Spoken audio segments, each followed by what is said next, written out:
Hello, hello, hello.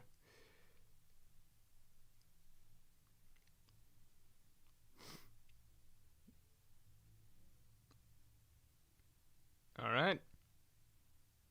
We good? Balsam first says Morj is driving me to drink and blaze. How is that? What does that even mean?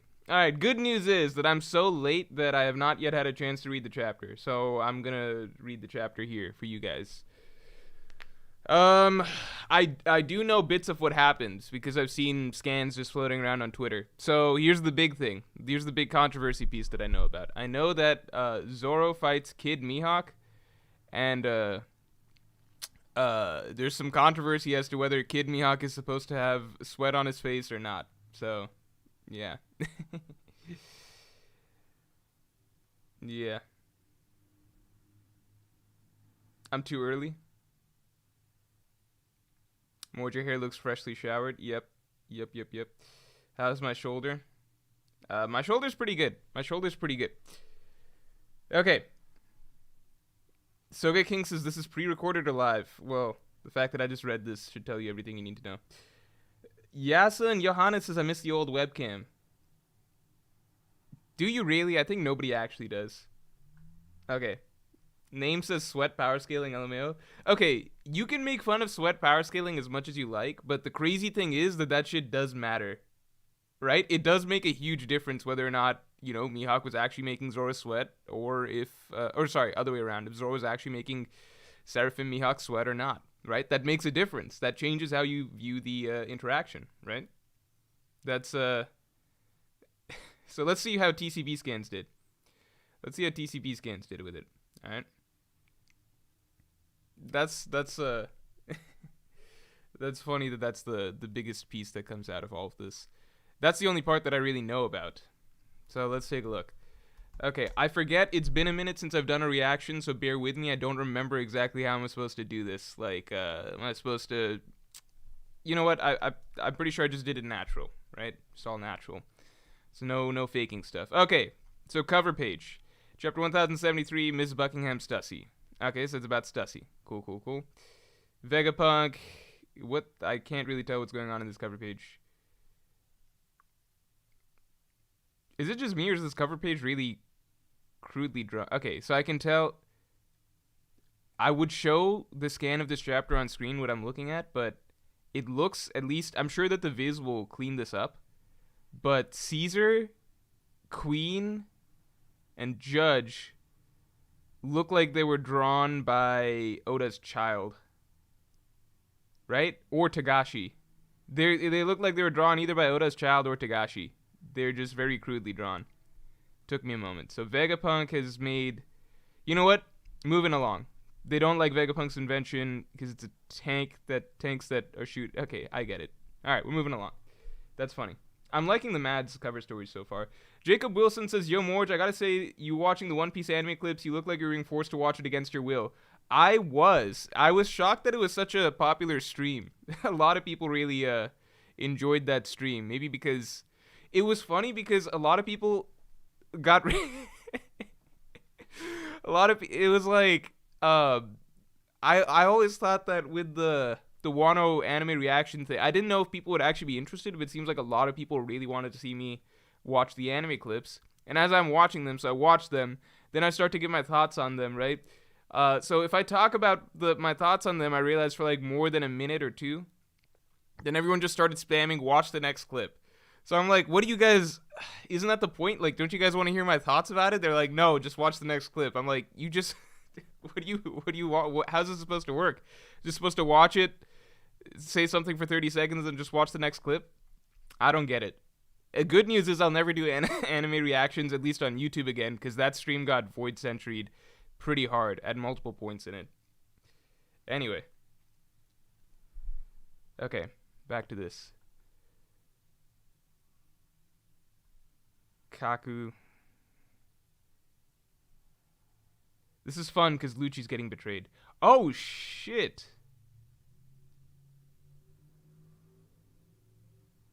Paper Art's Heartbreak After Image. That's interesting. I like that comment by her. So when you don't understand, your first instinct is to go for the kill. I mean, that's that's Lucci. That's Lucci in a nutshell. Ray Uchiha, thanks for being a Yonko tier member for 3 months. Greetings, Mr. Drom. Thanks, man. Yeah, that's Lucci in a nutshell. That's what I said that's what I talked about him as a character. He's just the only character that doesn't really, it's not too complicated with him ever. But damn,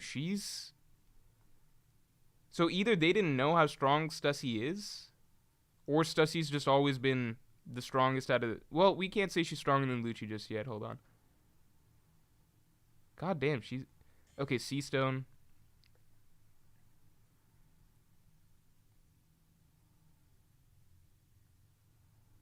That's crazy. Stussy's that strong?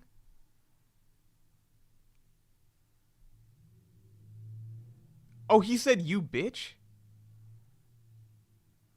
Okay, never mind. She says, I know how strong you boys are. Fighting you fair and square would have been stupid. Forgive me. Okay, so seems to imply that Lucci is stronger than her, at the very least.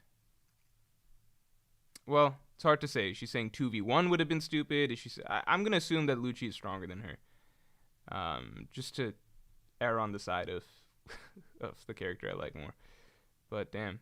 I think she could take Kaku. I'll say that. Sella P says, hey Morj, I love your video on Bonnie being the next potential Straw Hat. Keep up the good work. I love watching your theories and analysis videos. Thank you very much. I appreciate it.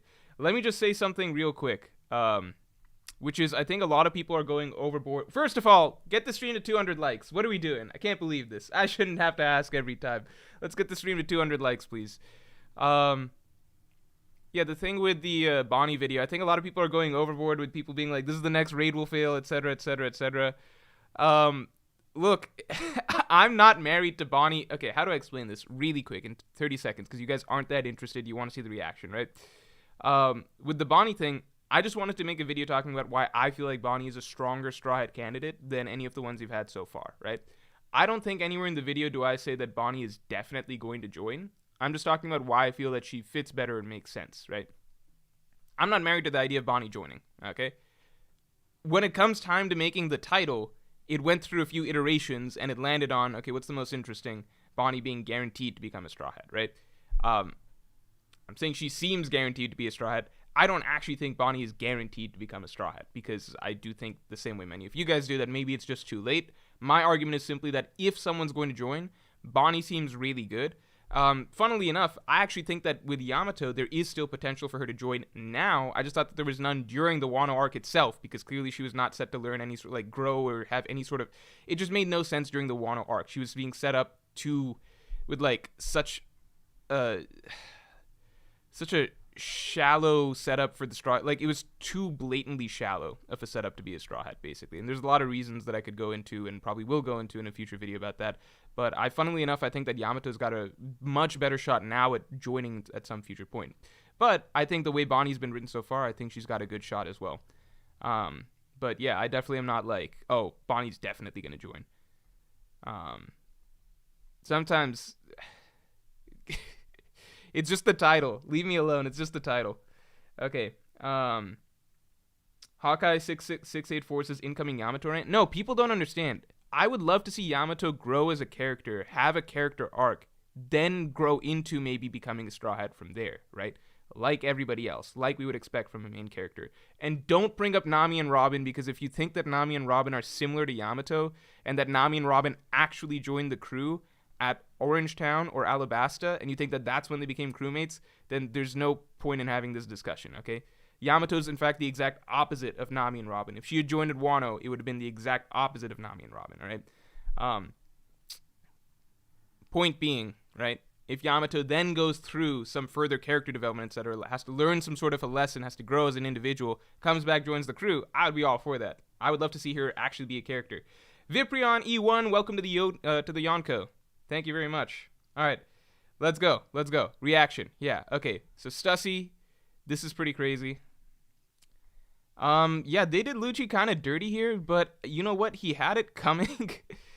How do I say this? It's tricky to explain because on the one hand, Lucci did very well, all things considered, by not losing to Luffy initially in one chapter. I think that is impressive on his part, right? I think he had these moments where he looked cool. taking out Sentomaru so quickly, very decisive, etc.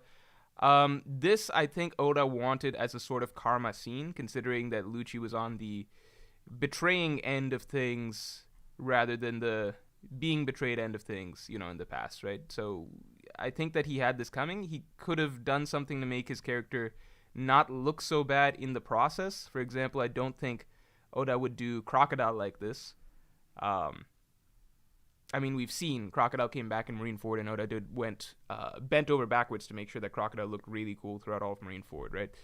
But all things considered, I don't think, in terms of combat, Lucci looked good, better than we would have expected. And here, I think it's just a good karma scene at the end of the day. I do think it's a little disappointing because Lucci's one of my favorite villains, so, you don't it feels like this is the first time we see a villain, of his kind of... I guess you would say that we don't normally see villains like this get humiliated, and I would argue that between Gear 5th and this, it's not as though Lucci, anything that happened is unexplainable. Obviously, Lucci's not going to beat current Luffy, and obviously, Sea Stone surprise attack, he can't do anything about that. But these scenes do make it seem as though they do give the sense that he's kind of being humiliated as a character. And, on the one hand, it's like, damn, I don't want to see my guy Lucci get humiliated like that, but at the same time, it's like, well, he kind of had it coming at the end of the day. So, Flame Emperor says, Stussy got that Gok Gok 6000. Khalid Suleiman says, Morj, be honest, do you think Smoker was the secret ally? I did also, please make a video about Chopper post time skip, because I'm struggling to think he's not mid. I thought Chopper was good post time skip up till Wano. I thought him and Wano was basically terrible. But I thought there was good stuff happening for his character, to be honest, up till then in some ways. As for Smoker as the secret ally, I'm still waiting and seeing who the secret ally is. It's possible he contacted Kuma. I don't know.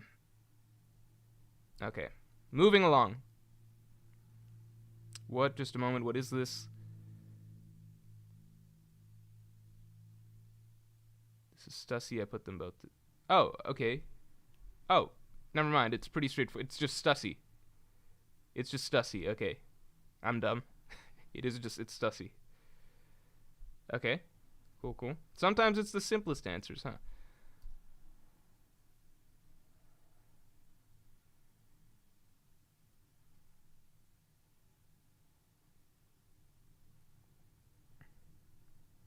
Nami's like, Rob Lucci was beaten. This is Eni's lobby flashbacks. John Ross says, I think the Void Sentry user of Kuma's fruit imbued the poneglyphs with the voice/memories... The Void Sentry user of Kuma's fruit imbued the poneglyphs with the voice/memories of the people. That's interesting.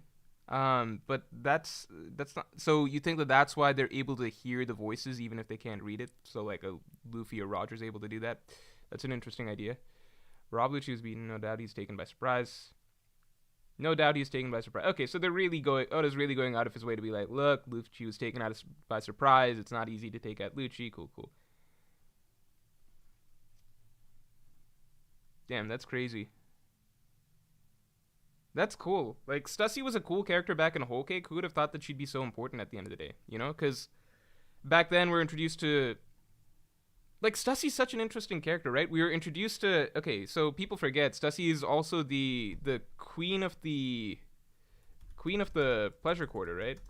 Red Light District, as far as I remember. Stussy, queen of... Queen of the Pleasure. That's how we're first introduced to her. Stussy, how many twists have we gotten with this character? First introduced as just one of the underworld heads initially, right? Queen of the Pleasure Quarter. Which is funny because even the fact that the Pleasure Quarter or a red light district existed or whatever, that was planted way earlier in Whole Cake with Caesar talking about how he blew all of Big Mom's money and funding on the Pleasure Quarter. And then later on we find out that we find out one of the underworld heads visiting Big Mom's wedding is Stussy, one of the Queen of the Pleasure Quarter, so it kind of connects that little dot. And then from there we find out that, holy shit, she's a CP0 agent, so that's even more interesting. And then we find out that, okay, she's actually a long-lost member of Rocks. A clone of a clone of an existing member of Rocks and a vampire and secretly still siding with Vegapunk, right? So the number of twists we got on her character was pretty interesting, right? So initially introduced as a mafia head, then a CP0 agent, then all of this other crazy shit all in one, basically. So he did a lot with this character. Who would have thought this when she was first introduced? Okay.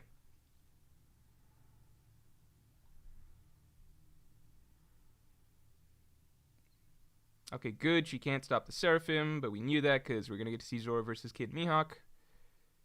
Why do I keep calling him Kid Mihawk? Seraphim Mihawk.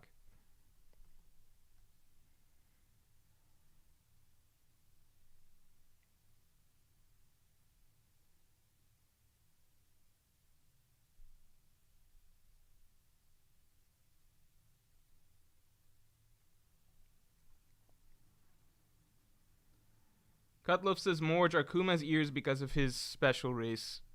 It's hard to say. The problem, okay, not the problem, the tricky thing, right, with One Piece is that too many characters are just weird looking in the first place, right? So it's like, when you start including things like, well, this is actually a race, it's a tribe, like the long arm or long leg tribe or something, it's like, well, that's such a, like there's so many characters in One Piece with such bizarre designs and weird body abnormalities. It's like, okay, if they're that, then why can't Usopp and okay, why aren't Usopp and Kaku part of the fucking long nose tribe or something like that then? And they're like a really minor example. What I mean is that in general, like, it's like the One Piece world is really hard to identify set races just because so many characters and designs are wacky, weird, disproportionate, strange, have these strange oddities to them and everything like that. So then when Oda's just like, well, these ones are specifically discriminated against because they've got, an extra arm joint or something. I'm like, an extra arm joint? That's like the most minor thing in the world. Have you seen some of the shit we've seen in this world? Have you seen like the hotel manager back in Loketown and stuff like that? There's lots of weird stuff. So, the idea of like certain races being really distinct and then not having that much distinct qualities to them, I'm like, yeah, I guess Kuma's ears are kind of weird, but is that really the weirdest thing that we've seen around here? Have you seen the rest of the Straw Hat Pirates and stuff? I mean, I guess they all have their own reasons, but you guys get what I'm saying, right? I think that was one of the reasons that, I don't know if people remember, but when Pudding's third eye was revealed to have been a cause of a lot of trauma and bullying for her growing up, it was very odd for a lot of people because it was just like, dude, the rest of the Big Mom Pirates are really fucking weird as fuck too. At least Pudding looks like 95% normal. Have you seen the rest of these dudes? They're way, way weirder than her. But in the One Piece world, it's just like, well, this specific thing makes you more different than the other things that make everybody else really different. So I don't know. Yeah. Okay, so we just got that. Eric W's SZZE23 Sagan Mizan says, are the elders top tiers? No, I doubt it. I had a theory way back when that, like, not a theory, but just a thought way back when that, like, maybe they were really strong in their prime, and that's why the world government needs Bonnie to de-age them to get back to their prime or something like that. But, since then, I don't really think that, just because one of them's also not that old. Stormfox had his message deleted by Logie Dogie. Alright. Doctor, unfortunately, my authority level is the same. Okay, so she can't stop the Seraphim. Okay, we're past this, right?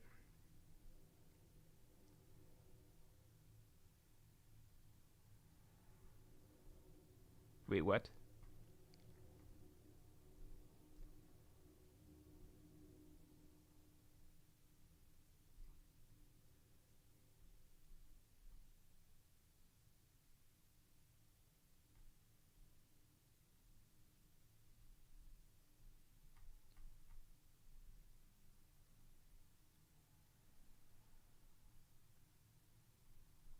There is sweat on Kid Mihawk's face, by the way. That is a big deal. Everyone note that down, alright? Zoro is doing to Kid Mihawk what Kid Mihawk did to Blackbeard. Everyone write that down, alright? Everyone write that down.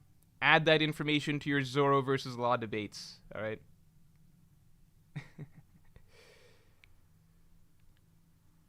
Oh, but Kid Mihawk pushes Zoro away. Right, Zoro's getting yeah, it doesn't look like, okay, it looks like Zoro's the only one getting pushed away. I don't think you can really argue that he pushed him away.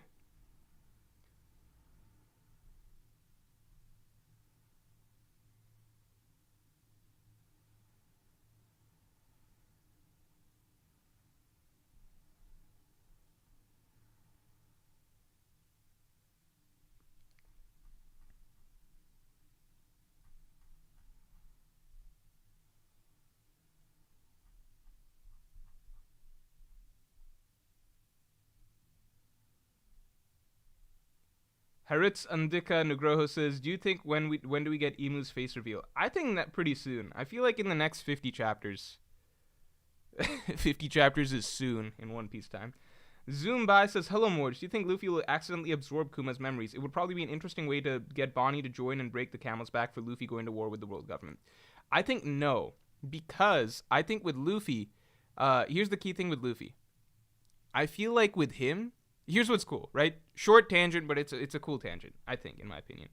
I think that the best part about Luffy, one of the best parts about Luffy, is that he doesn't need to know backstories ever to understand why he should care about someone or why he should care about a conflict. That's the best part about Luffy, right? When Nojiko starts explaining to them why Nami is doing the things that she's doing, right? It was all this long backstory, etc. Arlong did this, and this to her. That's why she's being forced to do whatever. Luffy decides to take a nap. He decides to sleep through the whole thing, right? He doesn't care about that sort of stuff. Because at the end of the day, Luffy knows that he cares about Nami, and he believes that he knows Nami well enough that if something is upsetting her, or if she's doing things that are out of character for her, that there's a good enough reason, and that he should go help fight on her behalf to help fix whatever that reason is, right? And that's been a trend for Luffy throughout the story, right? He didn't need to know the background of Chopper and all of that stuff to recognize that Chopper is someone with a good heart who has a pirate spirit that's worth defending in the face of someone like Wapol, right? It's just been like that, I feel like, throughout One Piece. There are exceptions in that Luffy did hear, Robin's backstory, right? But he didn't need to know Robin's backstory to already want to be fighting on Robin's behalf. He didn't need to know any of that. All he needed to know was that Robin's heart was in the right place and that she was making a sacrifice for the sake of the Straw Hats.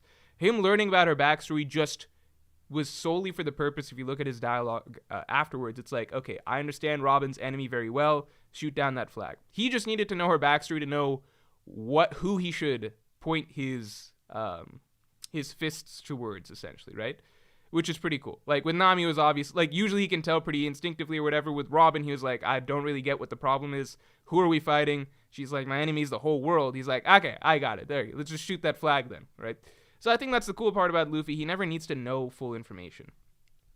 I think it's something that's very unique to his character, and I think it makes it more powerful when he does the things that he does. Zoombai says, no, we covered this. Hamza Jaled, welcome to the Yongo. Thanks for joining. Kelly Man Super says, what do you think about the One Piece ending leak? I just never trust anything like that. I never really looked into it at all. I heard that there was something going around, but I didn't bother with it. Loud Waffle says, so you're saying Zoro kills Blackbeard, ZKBs. No. Grizzly Adam says, if Tashigi is a Quina clone, then Bonnie's fruit could potentially be used to draw out her full Quina potential. Possibly Zoro's final opponent? I don't think so. I don't think so. Zoro versus Quina as the final battle? I mean, it's an interesting idea. It's just, it seems random to me. I mean, it makes sense, though. Summarization. Welcome to the Yonko. Thank you. Jens Ramba says, do you think Luffy could have beaten King and Queen? And if so, do you think fighting them would awaken Nika? You think there'll be another Kuma moment? The thing is, I mean, I think yes, Luffy could have beaten King and Queen. Like, Luffy by the end of the Kaido battle, I think could have beaten King and Queen. Yes. I mean, if Green Bull did it, I think Luffy can, right? Granted, Green Bull might have taken them while they were more tired or not at their full strength, but either way, I think Luffy's stronger than Green Bull. So, like, hot take, I think that... But I personally think that where Zoro and Sanji ended up by the end of their King and Queen fights with their power-ups were solidly stronger than King and Queen, basically. Like, I think if you put Zoro against King now, it's a low diff fight almost, right?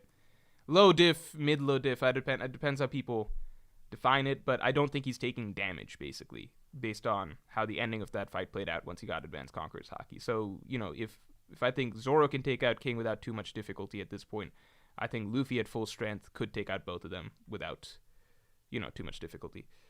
The Seraphim finally listened. Okay, hold on. We're leaving the island. Okay, so there's Team Stussy now. Hey, you can't keep adding people. Holy shit, so Stussy's just joining? Whoa, hold on. We got another candidate for Nakama already. I'm kidding. Oh wait, hey Bonnie, where you go? Where'd you go, old man punk? We can't leave without you. Okay, look, I think this is too many people, man. Too many people. I mean, I'm happy to see Bonnie coming along because it does support the idea that Bonnie could join. Um, but we don't need 7 Vegapunks. 7 Vegapunks and a Bonnie and a Stussy. That's basically doubling the number. That's 9 more characters. We already That's how. That's like a whole second crew that we're adding. This is the most. God damn it, dude. This is the most packed the Sunny has ever been, right? I guess you had like half a chapter or 1 chapter of the Grand Fleet being on the Sunny, but that doesn't count. They all left after that. I guess you also had a chapter of Bartolomeo and his crew being there, but in terms of like named characters, it was Bartolomeo, Gambia, and Law, which isn't the same thing. No, they had Kinema. No, but then they're also missing half the. This is too many characters on the crew. I was so happy after Wano where we're just getting the Straw Hats, and now we're getting. Look, if it was just Vegapunk, Stussy, and Bonnie, I'd be cool with it. But here it's Vegapunk, Vegapunk, Vegapunk, Vegapunk, Vegapunk, Vegapunk, Vegapunk, and then Stussy and Bonnie. Am I crazy? Is this not a point of diminishing returns? What do we get out of so many characters, right? Is Oda bored of writing interactions between the Straw Hats? Like, does he just not have fun with that? Does he have more fun, like, throwing in other characters so that we could see gags with Edison or something I don't get it. All right, a truly unexpected development.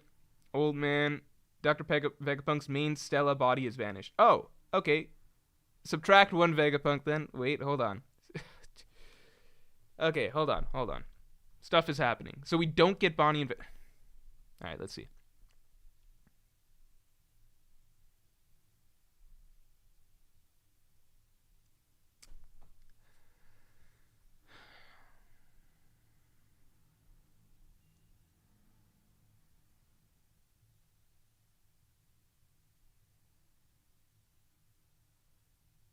Oh, that's interesting.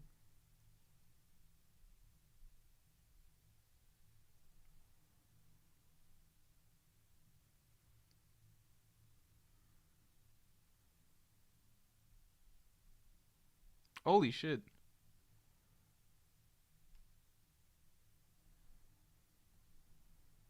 So the Marine is just pointing a gun directly at the kid.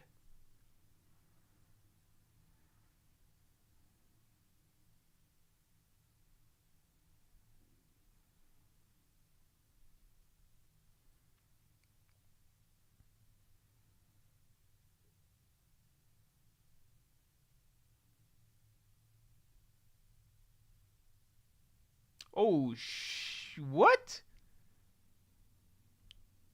Come on now. Weevil? What a pleasant surprise. I mean, it makes... Okay. Makes sense that we're getting more of him here.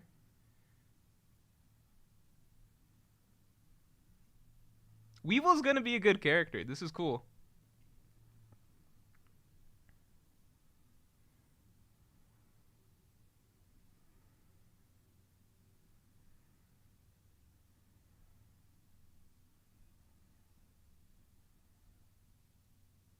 Damn, Weevil took out all of the warships trying to take down the warlords.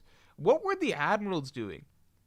They decided that they're gonna... the Marines decided that they're gonna capture all the Shichibukai. They sent no admirals to do any of this. As far as I know, during this time frame, the admirals were not doing anything, right? To capture Boa Hancock, they sent basically no one of note, right? It was down to Blackbeard. I mean, Blackbeard casually walked through all the Marines there and picked her up. To capture Mihawk, it sounds like they sent no one of note. To capture Weevil, there's no way they sent an admiral. What were the admirals doing?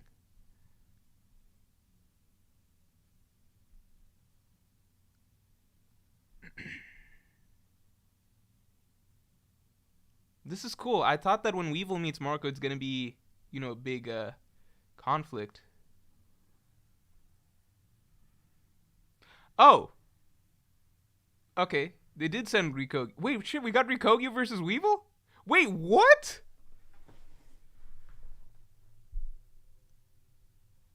There's no way Green. No, okay. You know what? Let's. Okay. I got it. Okay, Green Bull. Okay, hold on. And while you're at it, get Bakian's funny. This is what Stussy turns into? The personality types could not be more different. I can't imagine this being the same person as Stussy. I mean, obviously they're clones, so, technically grew up differently, but, Stussy's a clone of her, but it's just, Stussy's very poised, sharp with her words, everything. Bakian, since day one, has been just this quirky, ridiculous, old hag figure that's unreasonable as fuck. This is like One Piece type comedy. I like this type of dialogue. They've taken my sweet weevil away, get me my beloved son back, and while you're at it, fork over Newgate's inheritance too. Yeah, that's like One Piece type comedy. Characters saying really unreasonable things in one smooth flow. Self-proclaimed scientist. Oh, she was a freeloader. She wasn't... Damn. Oh, and I couldn't have one brilliant woman scientist? Think back to the days when we thought that Vegapunk was a woman. We were like, wow, progressive as fuck, Oda. Instead, it's like, oh, there was one woman in Mads, but she wasn't a real scientist. She was more of a freeloader. Probably got in the way of all the science. This is a oddly funny chapter. The shot of Weevil of Bakian crying as Weevil being taken away is just comical for some reason. Sent to prison for protecting his father's village. Isn't this tragic? Don't you think our boy has a noble soul?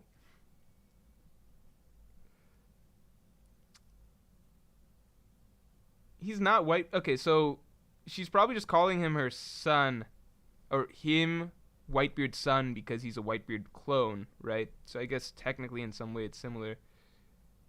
Wait, there's another page? Why does it look like it... Oh, I forgot about... Wait, I think I know what this panel's about to be. I'm pretty sure I saw something like this. I like that they distinguish that Marine and World Government ships are separate, because these are ultimately two different entities that they're going to be taking on.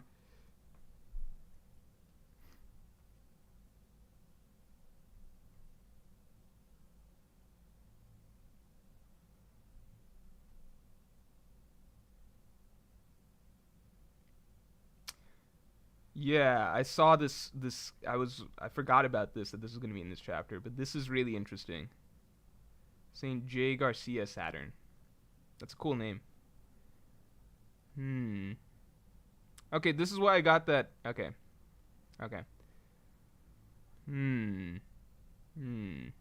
Alright, we got a lot of thoughts. This was a great chapter. Great chapter. I like this chapter a lot. Got a lot of stuff to talk about here. Okay, the World Noble. Why is the World Noble going to be there? Why is the World Noble going to be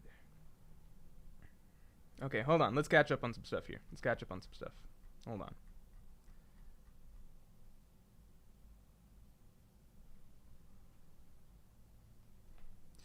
Give me 1 second.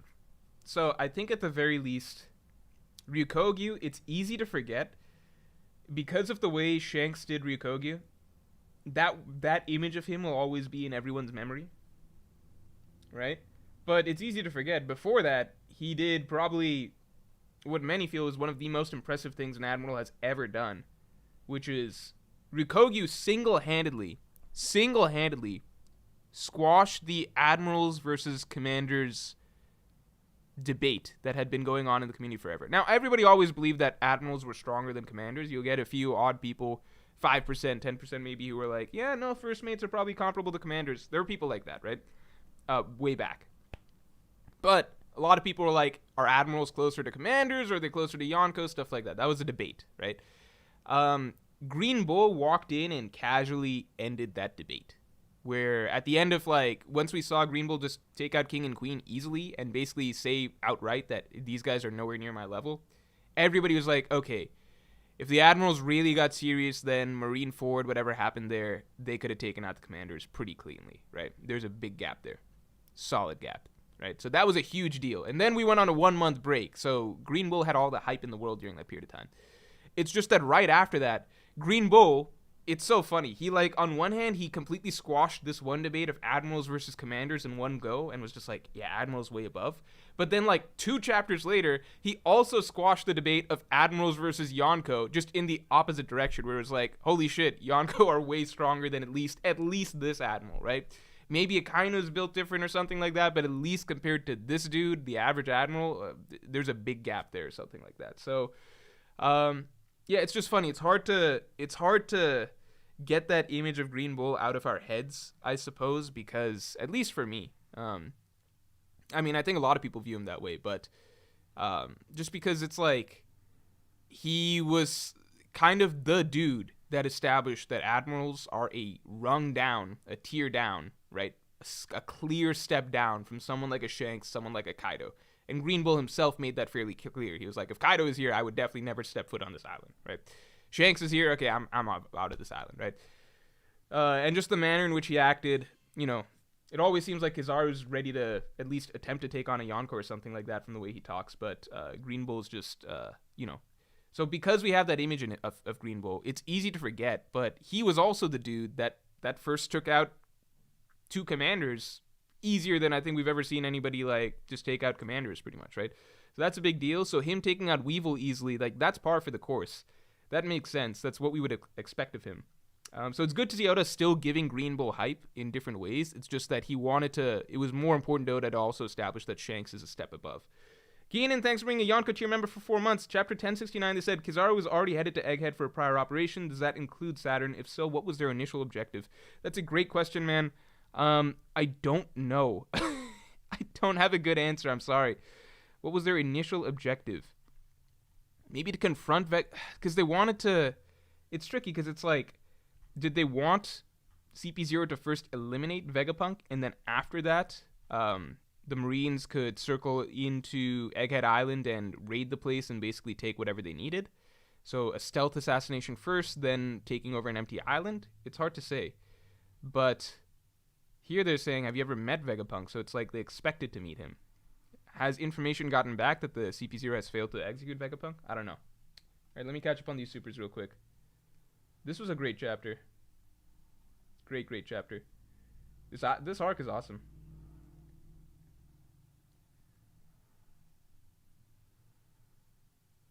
Okay. Ace-Spec Comeback says, Tashigi looking like Quina, the lightning saving Luffy, and Going Merry being alive could all stay as coincidence/unexplained. Too bad Oda will explain. I think Tashigi looking like Quina is something good that to be explained, because I think it's important for, like, story-wise, I feel like if there's an important setup that it was all leading towards. Lightning saving Luffy, I think, is best left unexplained. Going Merry being alive. Oh, you're saying like as a Club Ultraman? I think that Lightning saving Luffy and Going Merry being alive are 2 things that will stay unexplained, because there's not really anything that suggests that we will get those explanations. But Tashigi looking like Quina, that was played up as a strange question mark for a long time. Like, how did this happen, right? Like, why is this the way it is? Why is there a character that just randomly looks exactly like Zoro's childhood friend? John Ross says, all 9 join the Straw Hats community in shambles. Elle says, what if Vegapunk helps Frankie upgrade the Sunny, maybe make it bigger? I would hate that. I would like the Sunny to remain purely Frankie's creation from start to finish and just always be a product of what Frankie was able to put his mind to, right? Otherwise, we've just got, Vegapunk coming in and just making a better version of the ship than Frankie could. John678 says, got in late. Did you get to Jesus Burgess yet? What? I feel like this is a joke, but let me just double check. Okay, there's no Jesus Burgess in this chapter. Alright. Bassem El Medawi says, quick theory about Nami as a princess from the ancient kingdom, sent by Lady Toki to the future or just from lineage. Her dream would require her to come home. She's obsessed with money. Thanks. I don't know if her being obsessed with money adds enough credence to that. I also would dislike if Nami is someone special, along with the other, like the trend that's currently going, Zoro, Yuma, Sanji being a special human weapon product, right? Luffy, obviously, Dragon, Garp, etc. Usopp, Yasop. Leave Nami alone, please. Let her just be a orphaned baby in a war-torn island. I don't know. My opinion. Hamda Jaled says, never thought I'd say this. I legit loudly cheered when Weevil showed up. I was happy when Weevil showed up. I thought that was cool. I thought that scene was good. I like that scene. I think that was a great way to make us like Weevil. It's just, he's such a dummy, but he's a good guy. And what if the memories are literally tangible, like the moment Bonnie and Vegapunk trying to stop her touched them, they got teleported in them in some way. Oh, that'd be cool. That'd be pretty cool. Kind of like in Harry Potter, that pensieve thing. Right? I forget in the pensieve, do they get actually sucked in there? I forget. But that's interesting. AppleKiller2308 says, do you think Luffy calling Bonnie by her proper name supports the chance of her joining the crew? He only calls a few by their real name, like his crew. That's an interesting point. That's a very interesting point. I hadn't thought about that. Let me think back. He called Zoro by his name from the start, I'm pretty sure. I think he called Nami by her name from the start. He called Usopp by his name from the start. I think he called Sanji by his name from the start. I don't think he called Chopper by his name from the start. Like, obviously once you join the crew, but I'm pretty sure it's probably Reindeer or something like that. Robin, I don't remember. Frankie, I think Luffy remembered, because Luffy was pissed at Frankie for hurting Usopp. So he's like, you're Frankie. I think that's how I remember. Jinbei, I'm pretty sure from the start. That's a good point. It's a very good point. I'll remember that, AppleKiller2308. That's a really good point. Appreciate you pointing that out. Bobby Panamar, like, even Trafalgar Law has been Tra Guy for the longest time. Luffy called Momo from the start. Then Momo didn't join. Bobby Panamar says, do you think clones are blank slates, or do you think they retain all knowledge and memories up to the cloning procedure? It's really hard to say, because it's like, I think it's how, I don't know if Oda's ever going to go too in-depth with it. I think this is just going to be something that we might just have gray areas on to kind of keep things vague, so that he has leniency with how he writes things, because clearly, if this is a clone of Mihawk, right? If this is a clone of Mihawk, there's still no reason that this clone should be that strong, because it's not like he's gone through Mihawk's years and years of training to get where he got to, right? And I'm sure that even as a child, Mihawk wasn't this level of strength, right? Because this level of strength is pretty insane. This level of, kid Mihawk can cut a mountain. I'm sure that in the real Mihawk could not cut a mountain at that age, right? Because there's no child in One Piece that's that level of strength, right? Unless you're like a weird freak of nature, like I guess Big Mom was or something like that, maybe. But yeah, I'm sure that, real Mihawk, I'm sure had a similar strength arc to Zoro, where you got stronger over the years and everything like that, not in a few days. So it's hard to explain, how does Kid Mihawk just magically have, such high level swordsmanship abilities so quickly. If he uses Haki, how's he able to access Haki so quickly? Things like that. Yeah, I think Oda's probably just going to leave that bit kind of unexplained, because then there's more leeway to basically explain. There's more leeway to just write something interesting, because it's the fun of it is the idea that you get to fight clones of the Shichibukai, right? That's the fun part of it. It's not fun if it's oh, well, they're clones, so it would only be the strength of the Shichibukai if they trained well, and, if they're still new to the world and still haven't spent years mastering Haki and stuff, then it's well, then these are just some bums. So it's got to be, I feel like Oda might just leave it a little unexplained. If we want to headcanon it, I would say that the clones are retaining some degree of knowledge and memories, such that they wouldn't have the exact personality and stuff like that, but they would probably have a decent idea of how to fight similar to their original versions and things like that, and may have similar personality traits or attitudes. Evil Friend says, your Why Oda is an underrated writer video is the GOAT One Piece video. Thank you. I think that's the best video I've made. I'm not sure. Ever considering making another one where you talk about other minor characters in that way? There's not too many. No, because there's not enough that I would have new to say on the subject. There's other minor characters I want to talk about. I would love to talk about, it depends what you call a minor character even. Like, I would love to talk about Wiper and stuff like that, but maybe that's its own video. I wouldn't make a whole another thing on it, you know? Varun Kalundur says, love your vids, thank you. Suggestion for future live reactions. Read the dialogue so viewers can keep track of where you are, and do theories plus chat after read. Yeah, I know I'm supposed to do that, man. I know I'm supposed to do that. I'll try next time. I don't like doing the reading the dialogue thing, because then I feel like I gotta do voices and stuff, like, and try and act it out a little bit. Then it just ruins my reading experience. So, I don't know. I'll try and read a bit more dialogue so you guys at least know where I'm at. Jordan Taylor says, thanks for being a member, for Yonko tier member for 4 months. Out of left field, but I'm still down for Pika turning Impel down into a moving fortress, even if the water leaves him too weak to fully utilize it. That is out of left field. That has nothing to do with this current chapter. That has nothing to do with anything. I can't remember the last time I thought of Pika, period. But it would be cool.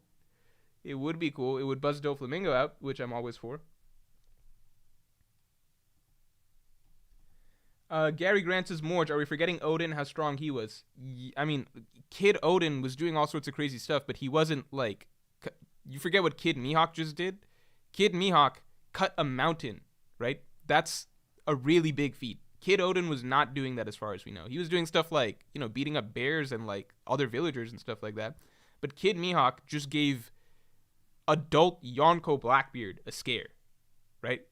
Child Odin was not doing that. There's no way. Like, put it this way. Odin had a tough fight with Ashura Doji at one point, right? This was probably when Odin was like a young adult. I don't remember the exact ages. Young adult Odin had a tough fight with Ashura Doji. I imagine Kid Mihawk would destroy Ashura Doji, basically. It's not the same. Obviously, Odin got stronger and like, you know. Obviously, Odin is... Like, I think Odin's full strength that he got to, even before Odin got on, like, the Odin that met Whitebeard, I think that Odin was still really strong. The Odin that met Roger, I think, was really strong. The Odin that eventually cut Kaido is probably, I don't know, people scale him differently. Some people have him Admiral level. Some people think that he's even comparable to Yonko or something like that. Stuff like that. I think, I don't know, it's hard to really place Odin. But yeah. I'm not trying to underrate Odin. I'm just saying that Kid Mihawk, what he's done, the feats are significantly higher than anybody else at that age in the story, right? Nobody has that AoE type feat of cutting a mountain. Basically cutting Amazon Lily, right? Which is a huge fucking island. Like, that's a big mountain. And giving a Yonko a scare. Like, actually having Blackbeard sweating on his first try. Not saying he's going to beat Blackbeard. I'm just saying, like, that's a big deal. Right? I don't think Kid Odin would do that. Remix King, thanks for joining the Yonko. Love to see it. Mark Ross, thanks for being a Yonko tier member for 4 months. Rate my theory. Okay, Zoro is Toki's younger brother and was sent forward in time. Both born in the original settlement of Shimotsuki Village in East Blue. Why does he have to be Toki's younger brother then? And would that make Zoro not a descendant but an ancestor of Ryuma's? That's actually really interesting. So both born in Shimotsuki... But Shimotsuki Village, wasn't that founded way, like, in the current day and age? I don't know. I don't think that's a great theory. Because I don't know what the backup evidence for it is, personally. Alright, let me catch up on supers. Sorry, hold on.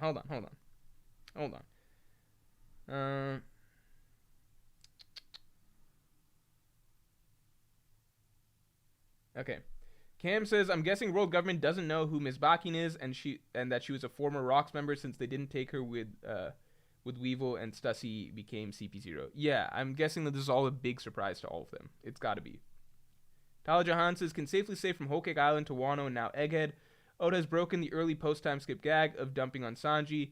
That's Speed Blitz today.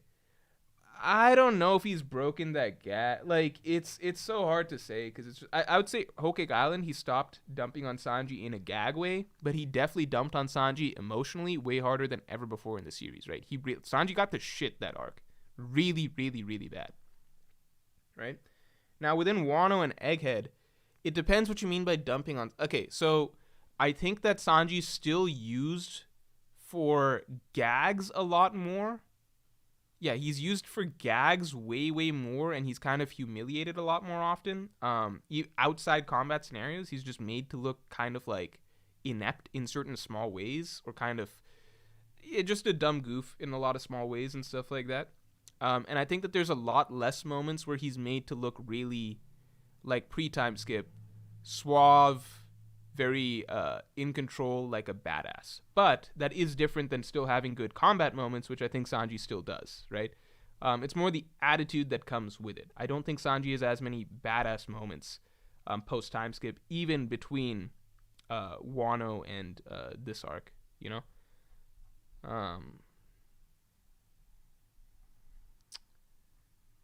Like, you know, Sanji saves Edison here, but I wouldn't call this like a really suave, cool, like Sanji moment where he looks like a badass doing it. It's just like kind of what you expect, where Sanji's fast, so he caught him, you know.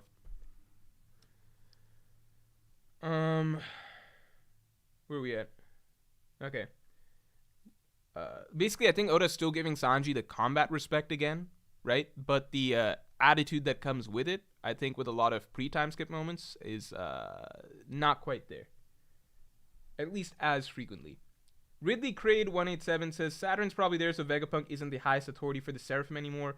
Also, if Saturn gets punched out by Luffy, Kizaru is screwed. There we go. There we go.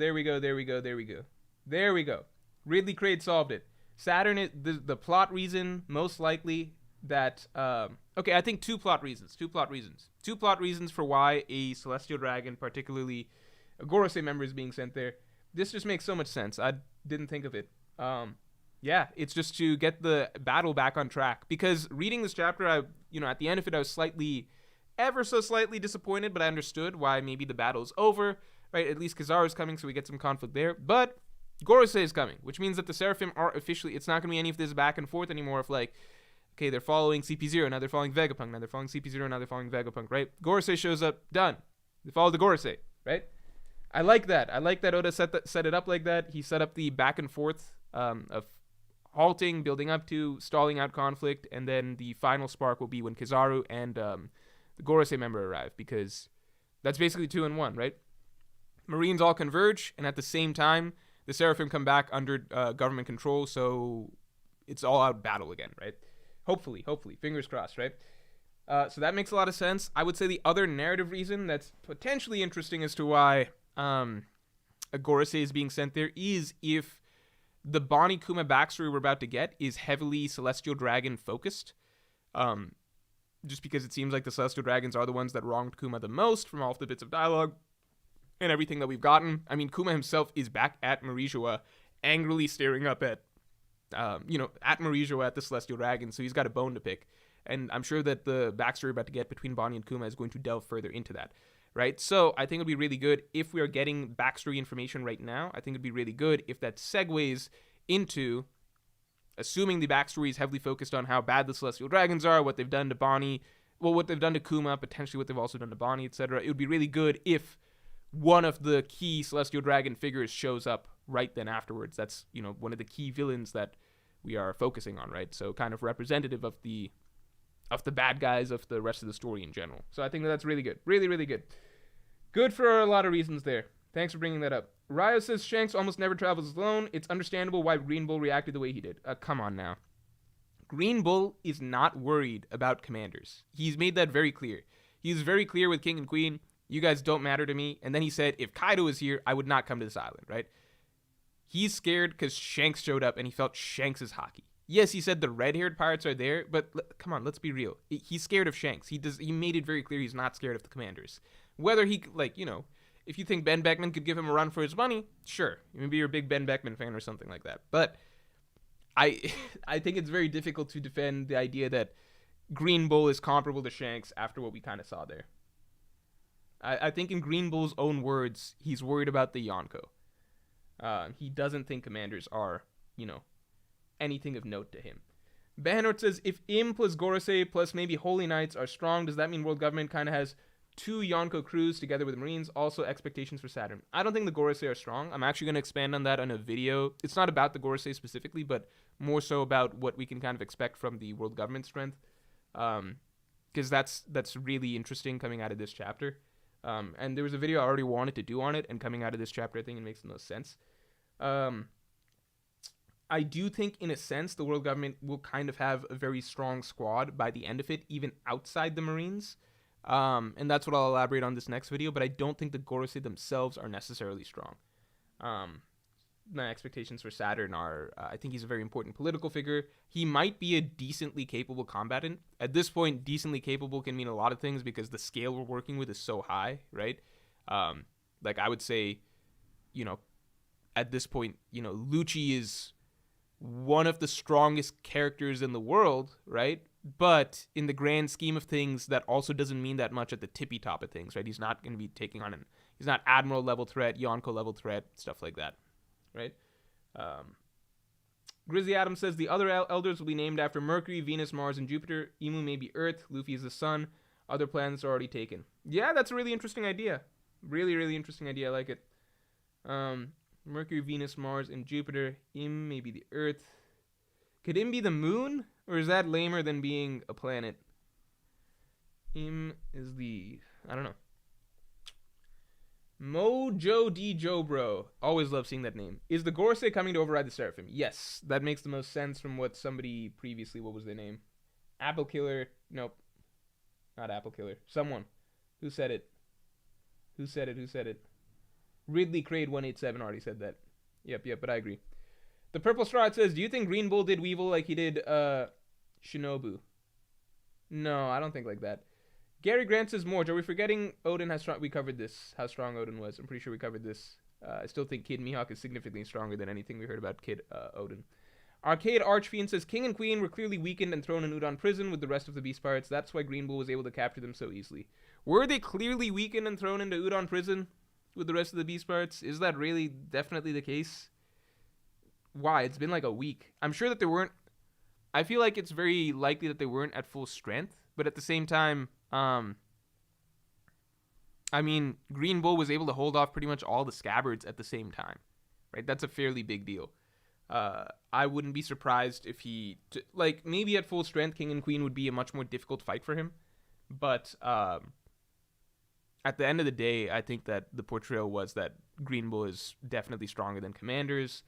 He did fight all the scabbards right after that, basically, which is something similar to...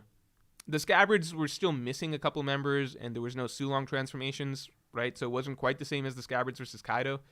But it did feel like, okay, Green Bull looks like he's solidly stronger than the Commanders at the end of the day, right?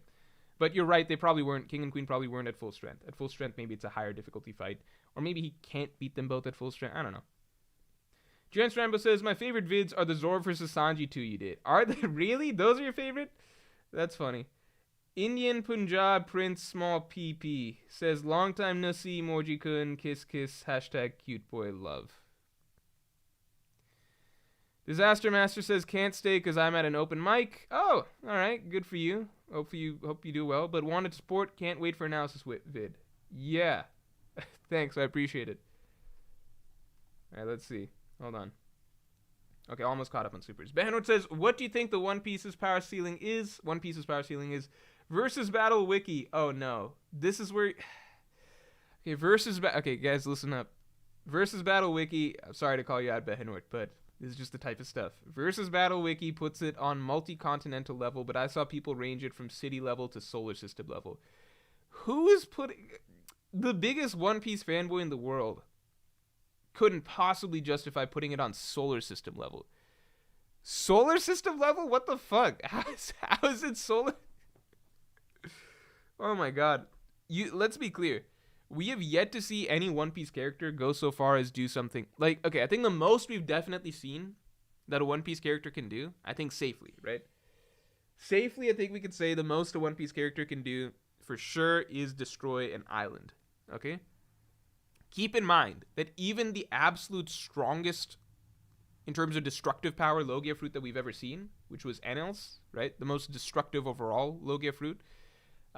Even that needed a buff, right? An artificial buff in the form of Maxim to amplify his power, right? Enel to destroy an island, right? It was like Enel probably couldn't destroy an island without that buff. That's why it was made a big deal that, look, lightning's very destructive, but he needs to amp up his power a lot to be able to do something like the Raigo, right? That's what it seemed like. So, to even say that Whitebeard's fruit can clearly destroy an island. It looked like he could destroy Marineford from the looks of it if he really kept going and went all out. Akainu and Aokiji's battle spread over an entire island. If one of them really put their minds to it, they could probably destroy an island or something like that. I mean, but the most we can really say One Piece characters can do is, I would say, yeah, probably destroy an island or something like that, right? Like, we saw Kaido and Big Mom put together an attack that looked like it was capable of destroying Onigashima, but Onigashima at the end of the day is a fairly small island, right? It's not a big island. So it's like, even when you say, oh, One Piece characters can destroy an island, it's like, okay, how big are we talking here? The One Piece power scale is interesting because here's what I'll say about the One Piece power scale. The base level of One Piece characters is extraordinarily high. What I mean by that is, like, Luffy day one, East Blue characters, right? Like, Luffy day one can punch out giant sea monsters. That's pretty crazy, right? Most series, I feel like, don't start off with characters that physically strong. Like, again, day one Luffy can punch out a sea monster, no problem, right? He can destroy buildings and stuff, right? Like Arlong Park, with his bare fists. Within the first 200 chapters, he can create earthquakes with his fists, right? That's what he does in Alabasta. So I'd say the initial starting point is really, really high. And then the ceiling is, it's so weird because the characters get way, way, way, way, way stronger, but it never feels like it scales out of, like, in terms of what they can actually do, in terms of size of effect of their abilities and stuff, never gets that crazy, I think, compared to other series. Because if you compare to something like Naruto, right?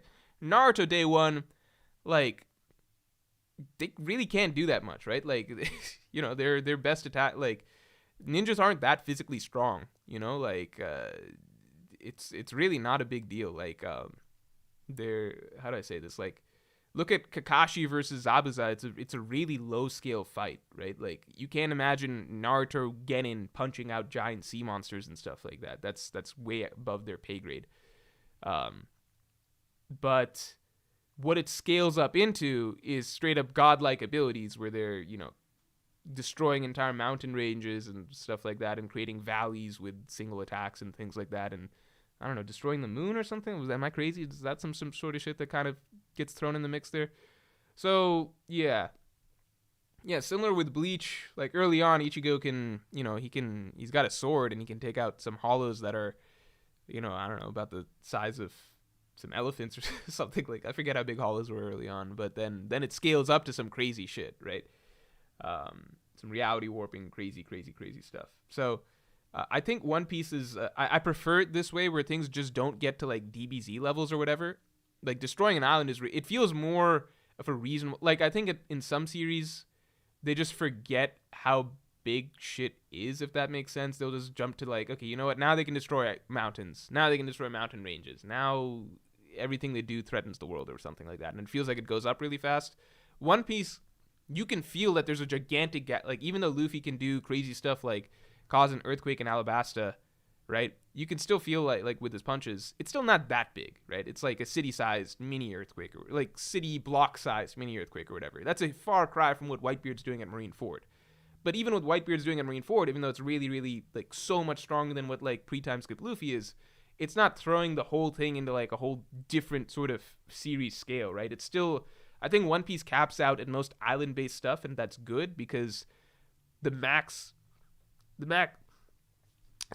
size a setting is going to get to is going to be generally island-based, right? So you don't want to get characters to a point where they're just going to destroy whatever setting that their fight is taking place in every time, right? So it's good that Oda didn't go that far that quick.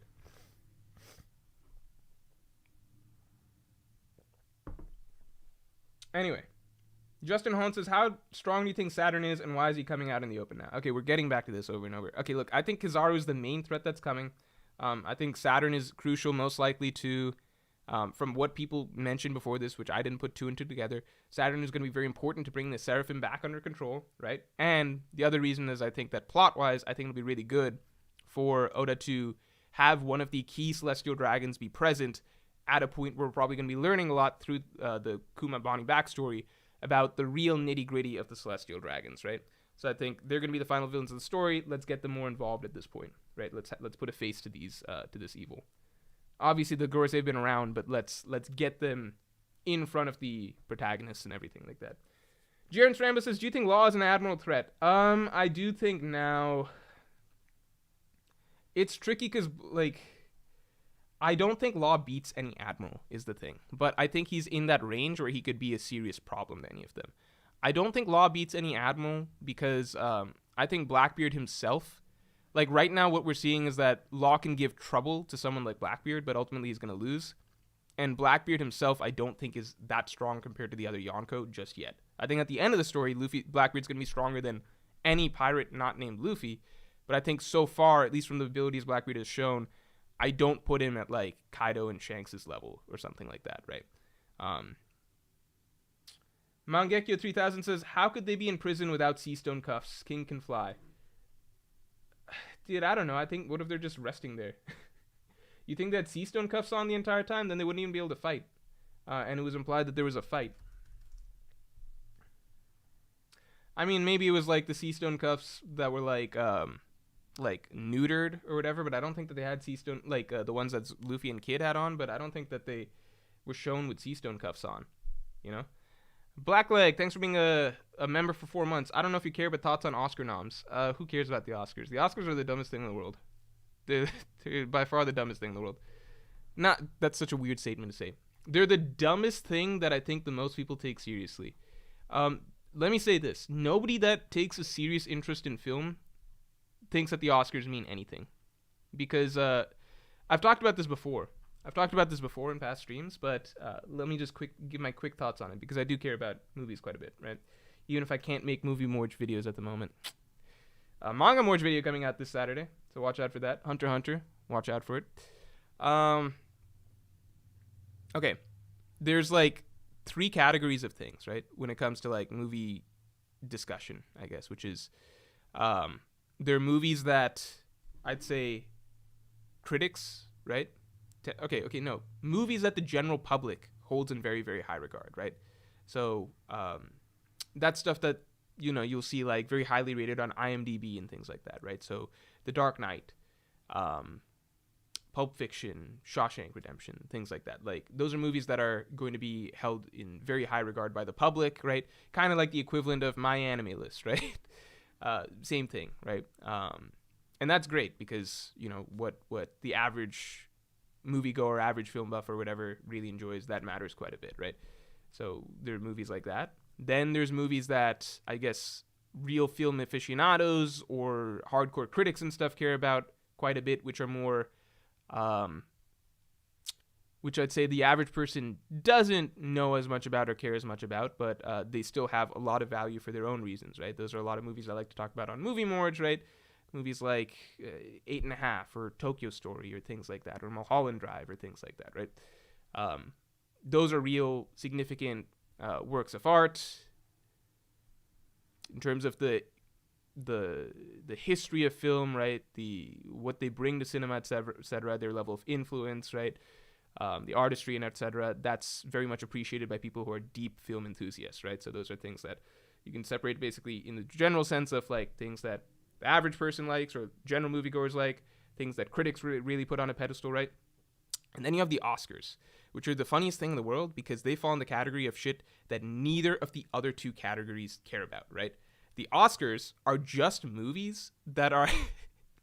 It's just awards that people in the industry give to themselves based on internal politics and like popularity contests, with everyone basically giving each other a pat on the back like, okay, it's your turn to win an Oscar this year because, you know, let's give it to this director, or, you know, this actor's put in their dues, guys, we're going to vote for this. Like, it's basically, it doesn't fall into either of the other 2 categories. It's like the Oscar movies aren't movies that most people who like movies or like care about, you know, culturally important, impactful, memorable, iconic movies care about.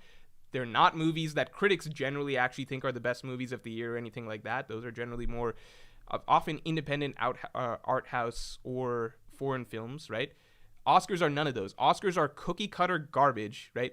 That are basically made with the most generic, safe guidelines possible that will be forgotten within 2-3 years max, right? Leave no level of cultural impact, leave no level of impact on, film discourse in general going forward in critical circles or anything like that. They're basically garbage movies for the most part, right?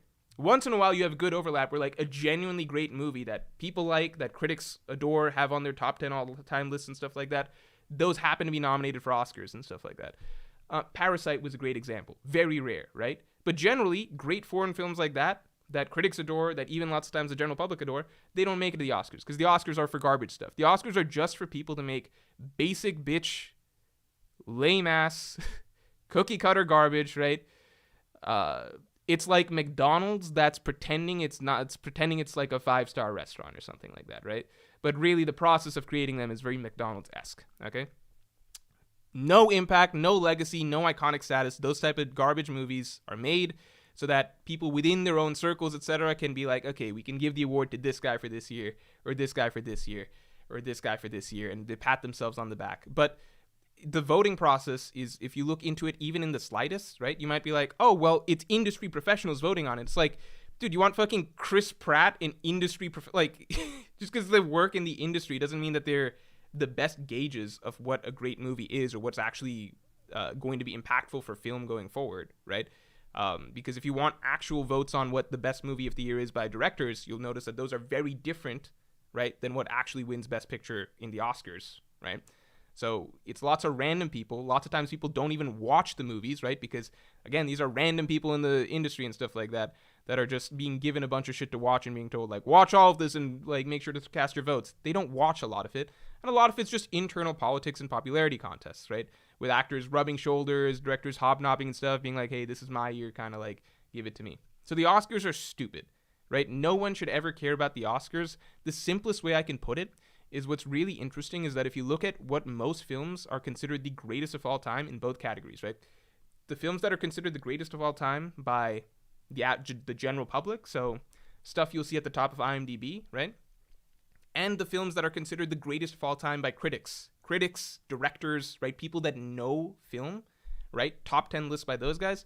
Most of these movies don't win Oscars. So it's almost as though the Oscars are representative of the exact opposite type of movie that could be considered a great film, right? It's ironic in that, like, if you don't win an Oscar or you're not even nominated for an Oscar, it's almost more likely that it's a great picture than something that was made an Oscar, right? When like 90% of movies that are considered the greatest of all time aren't even nominated for Oscars or don't win Best Picture or something like that, then obviously you know that these awards basically have zero worth. So, I don't know. That's my rant on the Oscars. I love going on rants on the Oscars because the Oscars are stupid. The Oscars are stupid, and I just wish it was something that would stop. You know? Oof says Good Will Hunting deserved its Oscar, though. No. I'm not saying that every film that wins an Oscar is a bad film. There's obviously times that it overlaps, right? The Godfather won many Oscars, and it's a great film, right? Recent years, Lord of the Rings won, like Parasite won. Like, there's many movies that do win the Best Picture. I'm saying it's just so much more. If you go down the list of Best Picture winners, right, it is far, far, far more likely. Like the times that we're talking about where like a great film does win an Oscar, right? A great film in the sense that either critics or directors consider it a great film, or the general public considers it a great film. The percentage of times that those films actually win the Oscars is shockingly low, right? Which means that the Oscars basically have no merit. It's like a great film can occasionally happen to also be considered great by the Oscars and win Oscars, but there's almost no level of real correlation. It's more likely that whatever film wins the Oscar is a film that is forgotten in a few years and has no cultural impact, no impact on film in general, and just generally isn't considered a great film by people that matter or know the, take the art form seriously. You know what I'm saying? Okay, here's the thing. So Blackleg says, I think more often than not, Oscar nom/winners are good films. Here's the tricky thing. Because when I went too far. Sometimes you go too far. I'm doing a stream. I'm ranting, right? This is for entertainment purposes. So take everything with a grain of salt because I play things up to play things up. I just want to be very clear about this. This is not to say that when I say, that, okay, they're McDonald's pretending to be five-star restaurants and stuff like that, that's going too far. Many Oscar winners are decent movies. They're good movies, in fact, right? Good movies, when I say they're very cookie cutter, right? They play very safe. They're not very, it's very rare that you see a genuinely innovative or impactful movie as like an Oscar winner, right?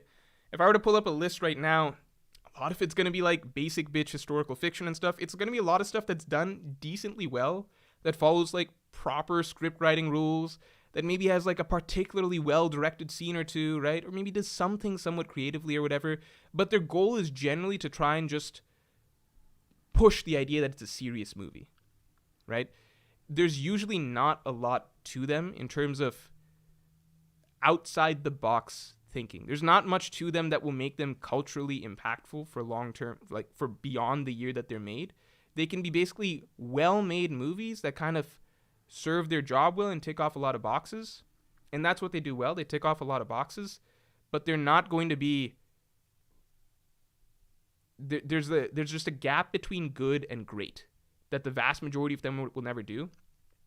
And what's interesting is that many movies that are great are movies that will not fall under, the safe sort of set list of things that makes an Oscar movie. So, for example, like one of my favorite movies from the early 2000s is Mulholland Drive. Okay, Mulholland Drive is considered by many directors to be arguably the greatest film made of like 2000 to 2010 period. By critics, if you see the Sight and Sound poll or something like that, Mulholland Drive will rank high in the top 100 or whatever. By most people that really care about film and like filmmaking, that's considered a phenomenal movie and a very impactful movie, right? The thing is, Mulholland Drive, it's a surrealist film that is very dreamlike in nature without a coherent plot that takes a lot of, whether you like the film or not, the reality is that it takes a lot of outside the box steps and strange narrative choices, almost bizarre, incomprehensible choices that leave a lot to interpretation, a lot to the viewer to basically figure out as they go along or come away with their own take on it and everything like that, right?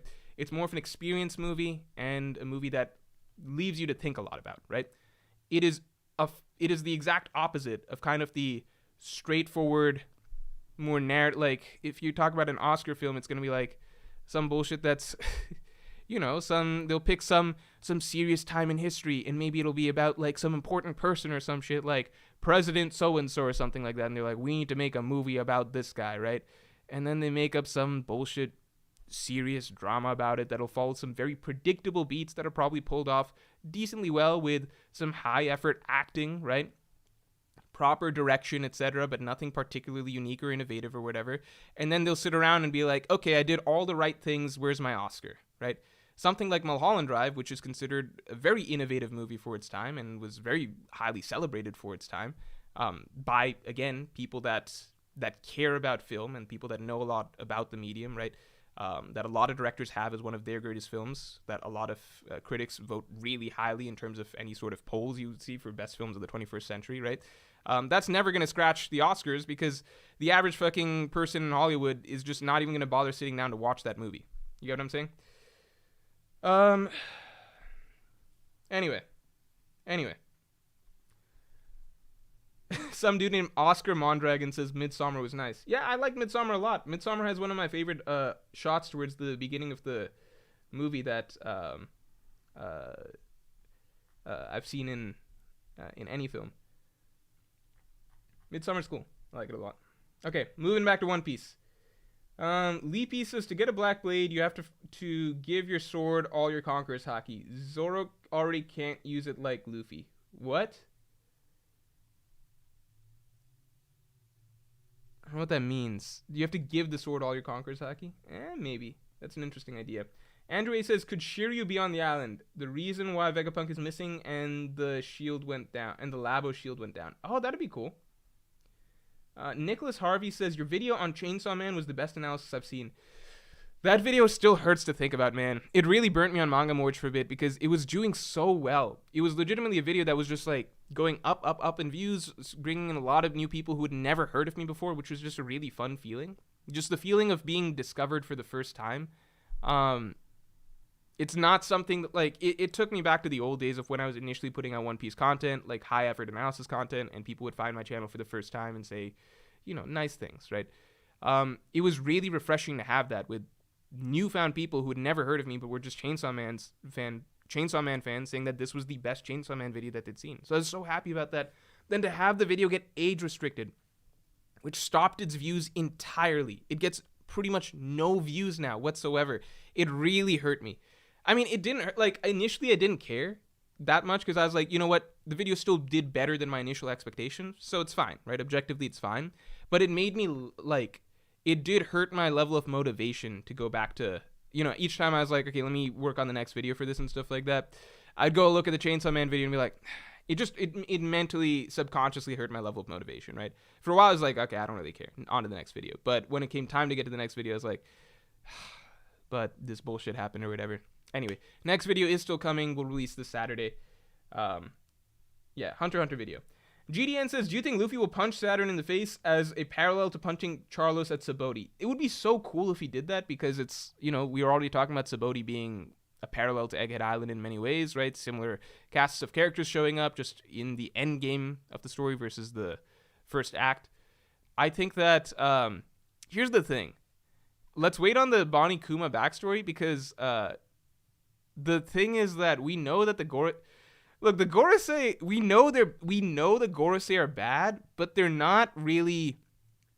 We know that they're bad, right? We know that they're bad and they do bad stuff and they support bad things. We haven't seen enough of them being bad to really have, like, the Celestial Dragon that Luffy punched Charlos. When he punched him, that was on the back of Charlos being the most annoying piece of shit for, 10 chapters straight. Just the whiny, like, the grimiest, whiniest, most hateable jerk, right? That we just wanted to see taken down a peg. Saturn is, we know that he's a bad dude, but so far he comes across as, he's just this old boss type character that orders things to happen and stuff like that. And, he's kind of just been sitting on his chair for a while. It's not the same level of hatred for him internally I had for Charlos. But let's see how the backstory plays out, because maybe the backstory will give us more of a reason to really, personally want to see him get punched. At least to me. If you guys already want to see him get punched, then, I understand. Aliato5 says, unrelated, but when I finished JoJo Leon, I was like, that's it. After digesting it and rereading it plus Steel Ball Run, I've come to appreciate it plus understand more. The thing about JoJo Leon and Steel Ball Run, there is a lot to, appreciate and take away. It's just that the messaging is, at the end of the day, okay, when I finished JoJo Leon, I was definitely like, okay, the story structure is really bad. That doesn't change no matter what. The story structure is really bad, especially compared to Steel Ball Run, which had really, really, really good storytelling from start to finish. JoJo Leon was it tried to do too much of its homework at the end, if that makes sense. It was like, fuck, my test, this essay's due tomorrow, I gotta finish, let me cram in as much as I can the night before. Let me do my homework last minute, pretty much. It did a lot of the stuff that it should have done a lot earlier really late, which makes it, no matter what, I can't view it as equivalent to Steel Ball Run because of the way it handled things. The messaging of JoJo Leon, it tells a fine message overall, but I don't, at the end of the day, I'm just like, I did have to go back through parts to kind of be like, okay, I get the full picture of what it's saying, etc. I didn't feel like it was particularly a strong or compelling or well thought out messaging, right? And that stuff I can communicate in a JoJo's video, actually. But I feel like it has themes that make sense, that it communicated over the course of the arc, etc. I just don't think that the themes are particularly interesting, and I think that the way it was told is not that hard hitting, at least compared to, I think Steel Ball Run did quite a lot better, Tala Jahan says, hot take, but Kid's too slow to beat Sanji and Zoro greater than Law. I'm not even look. Things are controversial enough when you're just talking about Zoro and Law. Once you start throwing these other characters like Kid and Sanji in the mix, it's just a whole different. I'm not even gonna touch it. I'm not even gonna touch it. Sarmad Nawaz, it's so funny because it's like for the longest time. Can we go back to simpler times when it was just comparing Zoro and Sanji? I'm just talking about Zoro versus Sanji. Now we got to deal with Kid and Law too in the mix, and it's so funny because like, I think like so many people kind of.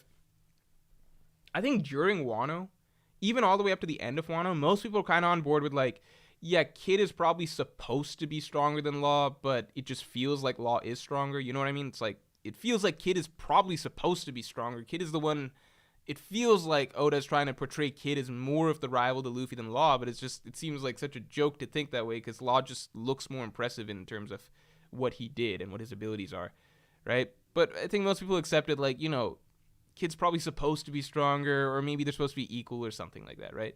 But then a little time passed and people were kind of just like, fuck it, Law's stronger. We don't even like Kid. Like, Kid has no fans. That's the problem. When you have no fans, you can't win debates online, like power scaling debates. It's just, it makes it so much harder for the character.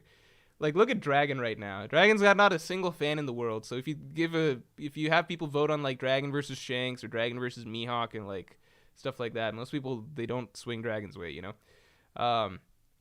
But, you know, Kid's a particularly special case because it's just like, I think people have just readily begun to accept, like, people don't think twice. They're just like, you know what, Law's just stronger than Kid. Law's just stronger than Kid and stuff. And it's like, I feel like at the very least this is supposed to be really close or like at least on the same level or some shit like that, right? But people don't care now. People, you can say so much stuff about Kid, be like, and I think people don't care. People will just be like, yeah, Zoro versus Kid, yeah, fuck it, Zoro's stronger, who even cares?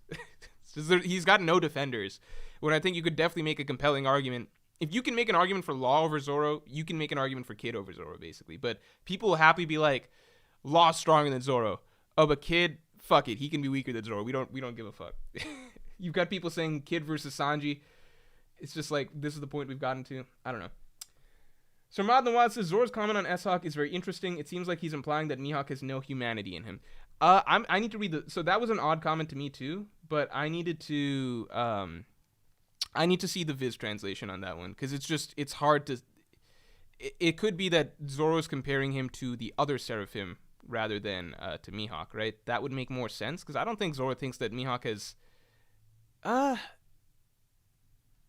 right? I don't think Zoro thinks that Mihawk has no humanity.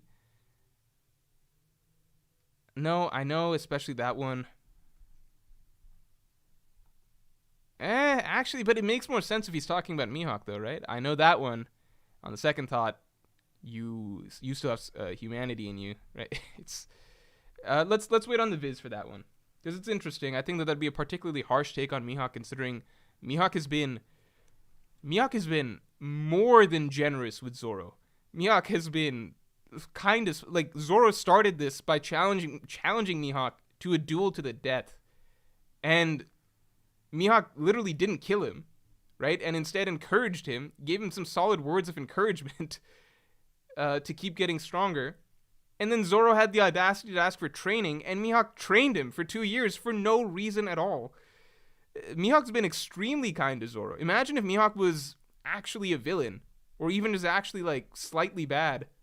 Zoro would have been dead all the way back in East Blue. He certainly would not have gotten training. Tala Jahan says, Goodbye Eri could be an amazing short film. I mean, it's constructed like a short film, isn't it? Would be really nice to see. Banort says, on the subject, does MCU have actual great films? I have done enough talking about MCU, so I don't want to open up that conversation. I think all I can say about the MCU is that I think it's made some films that I like. It's made some movies that I really, really liked and enjoyed. The initial Iron Man I loved a lot. It's so tricky with the MCU because it's like a lot of the movies that it makes, if it just made them if they weren't, it's the Iron Man thing, right? I love the Iron Man movie when it first came out because Iron Man was a breath of fresh air when it first came out. It was a lot of fun. There were no superhero movies like it at that time, right? So Iron Man was a lot of fun. Big fan of the original Iron Man. It's just when you get so many of that same type that it starts to feel less special, right? So it's hard to properly evaluate a lot of MCU movies because it's like sometimes I watch. I haven't seen any of the new ones, like post phase, like Phase 4 movies. I haven't seen any of them. But it's also just like even before that, it was like sometimes I'd watch one and be like, okay, did I like it because of like if this was not an MCU film, would I view this more critically, or because it was an MCU film, I'm not giving it enough value because maybe if it was just some random movie I watched that made me laugh and have a good time at the movies, then I'd be rating it higher. It's so hard to gauge them because they're so much the same and they're all fine.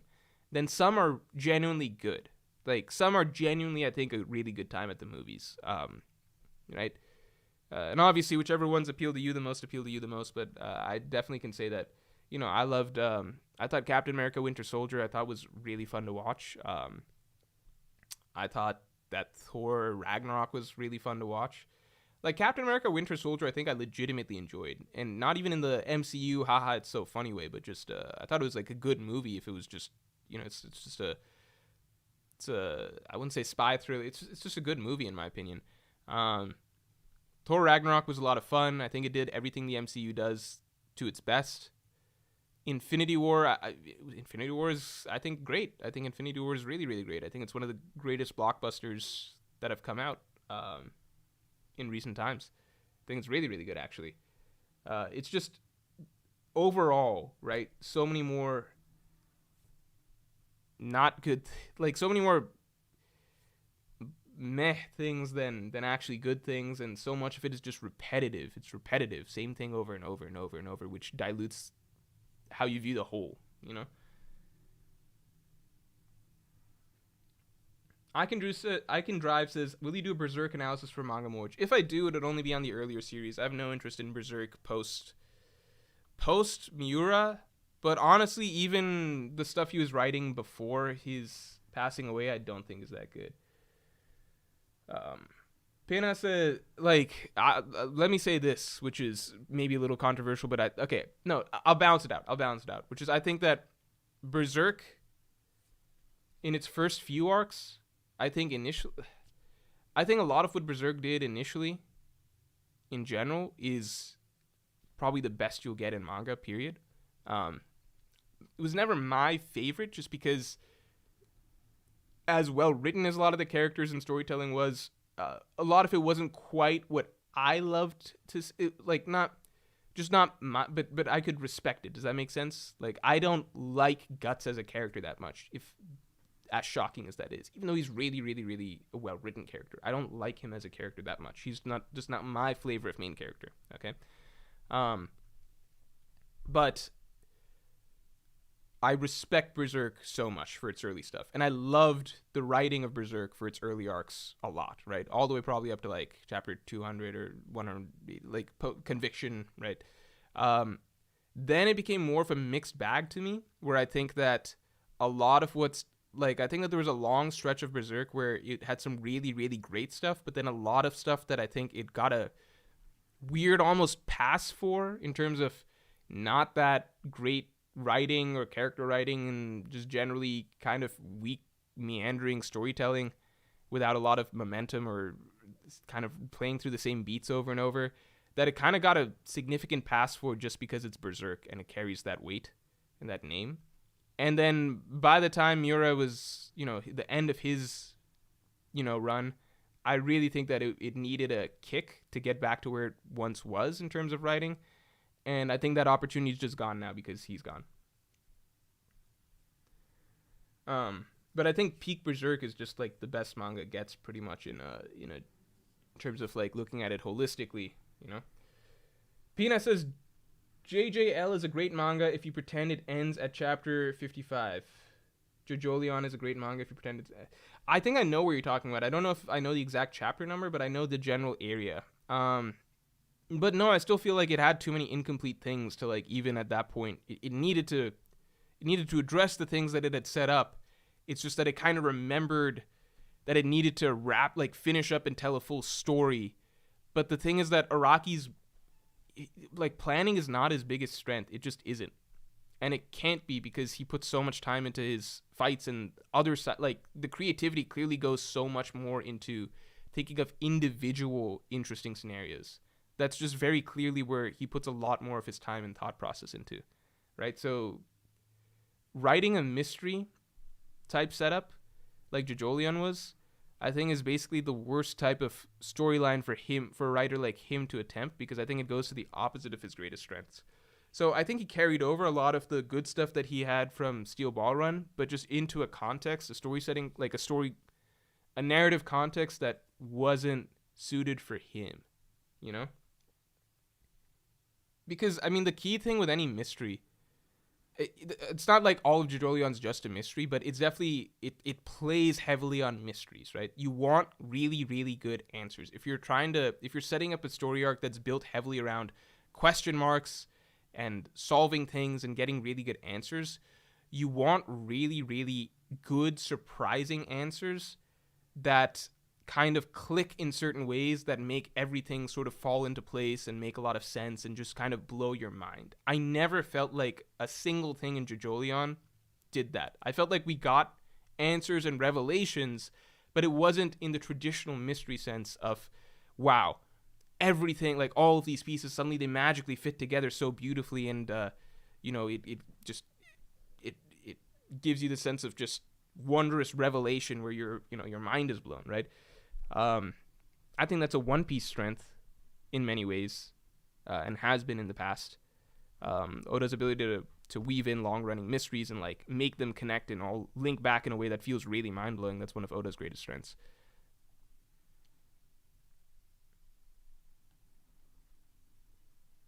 But Jojolion did a lot of other stuff really well, to be clear.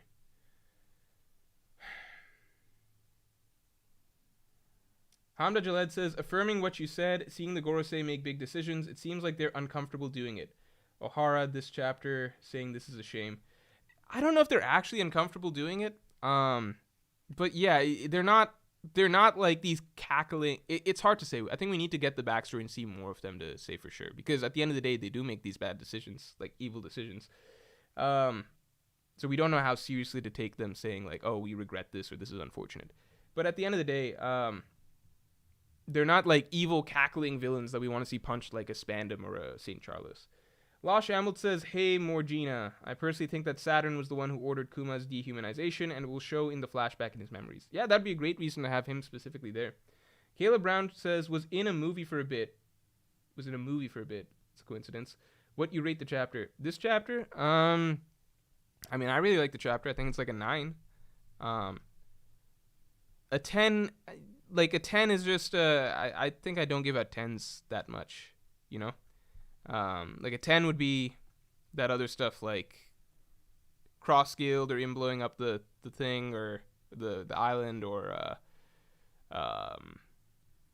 the Blackbeard, Hancock, Rayleigh chapter, stuff like that.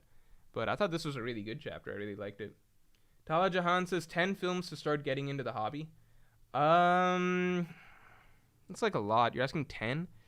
10 films to start? I would say basically, because it's tricky, because I think that you should always go by directors. I think you should always just go 10 films to start getting into the hobby. It's like, do you go American first, or do you just go from the start? Like, I always feel like if you really want to start learning more, you should go somewhat chronological order, and you should go by directors and by countries. So it's like a mix of those things. Does that make sense? So if I'm saying American, I feel like do we want to recommend black and white movies and stuff like that? Like, not even black and white, like no sound? Okay, let's just say 10 off the bat. 10 off the bat that kind of give you a range of early cinema. Right? And let's keep it American. Okay? I think you should watch, if you're watching any no sound movies, you should watch City Lights. You should watch City Lights. Then you should watch On the Waterfront. You should watch Sunset Boulevard. You should watch, I feel like I'm not making this diverse enough. I'm going to say 2001: A Space Odyssey, but that's like a big jump in time. This is too hard.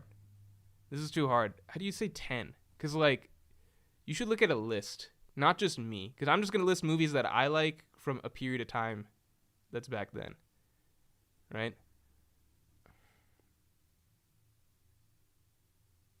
Okay, let's keep it. I'm not doing this. It's too hard. You should watch. Okay, because I'm like, okay, if we do it by directors, you should watch at least one Charlie Chaplin movie, at least one uh, Elia Kazan movie. You should watch at least one Billy Wilder movie. You should watch several Stanley Kubrick movies. You should watch at least 3 Martin Scorsese movies. I would say if you were going to watch 3 of his, I think that you should watch Mean Streets, then then Taxi Driver, then Goodfellas. You can skip Raging Bull. You should watch. I mean, everyone watches Tarantino movies. There's nothing to say about that. You should watch 3 Coppola movies: Godfather, Godfather 2, Apocalypse Now. You should watch. Skip westerns. I don't think westerns are good.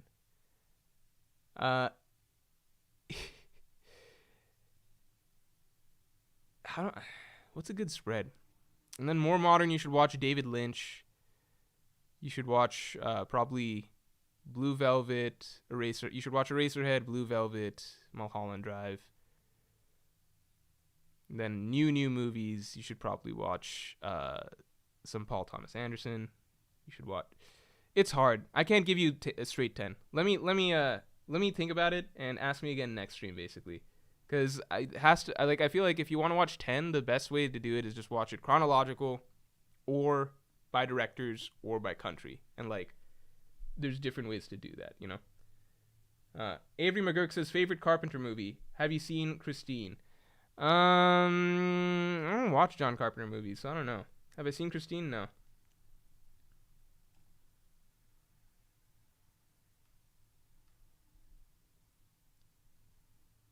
Like, I haven't seen the thing.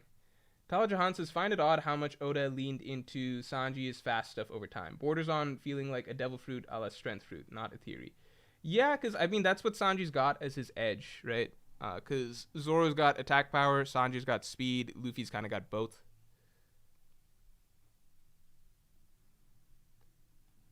And then, you know, Luffy's... Oh, I can't believe I didn't mention Alfred Hitchcock. Ridley Scott, I'd say yeah. Yeah. Like, I just don't think it holds up as much, you know? Some. Buster Keaton is cool. Sherlock Jr. is a lot of fun.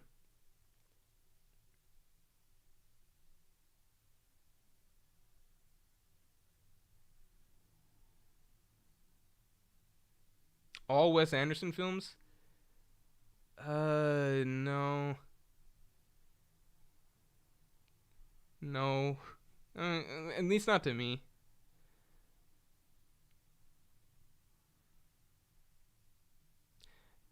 The thing is, Hitchcock, I am not huge into Hitchcock, so that's why I forget him, but everyone considers Hitchcock to be really big. You should watch Citizen Kane. Here's the thing. Citizen Kane makes so much more sense why it's really considered great if you watch movies before Citizen Kane first. Because it's like, you watch, it's kind of like a Ocarina of Time, okay? If you play Ocarina of Time right now, you might not get why it's so good. I think it still really, really holds up very well, despite, you know, so many advancements in gaming being made since then. But you really, really get why it's good if you're made to play video games before Ocarina of Time, right? And then you play Ocarina of Time, then you'll get it, because the leap forward is gigantic, right? So Citizen Kane, it's like, if you watch several movies that came out in the era before Citizen Kane, and then you watch Citizen Kane, it's like, holy shit, the leap forward is astronomical, right? Probably the biggest leap forward in filmmaking, I guess, relative to its time that you'll ever see. And it still holds up decently well. And it's still really decently, like, it's still really creatively directed, I think, even by current day standards. But I think it's the story and some of the acting and stuff and writing that's a lot weaker now. Which is why I wouldn't say it holds up the best. But that's what I mean. I feel like you should really watch movie, like if you really want to get into film, watching chronologically and by directors makes the most sense.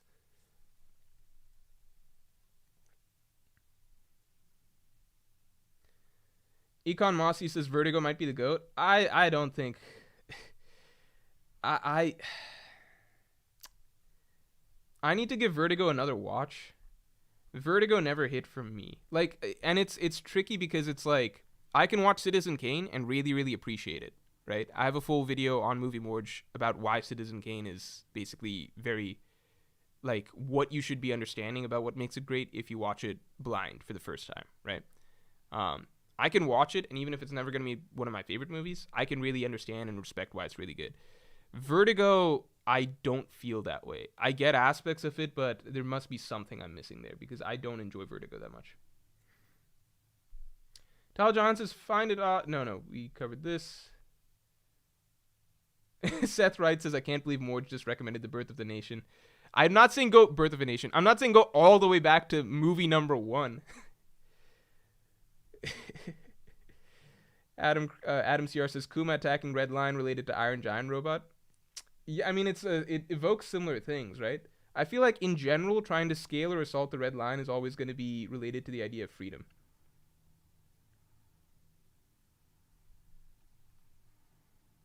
See, Rear Window I enjoyed a lot more than Vertigo.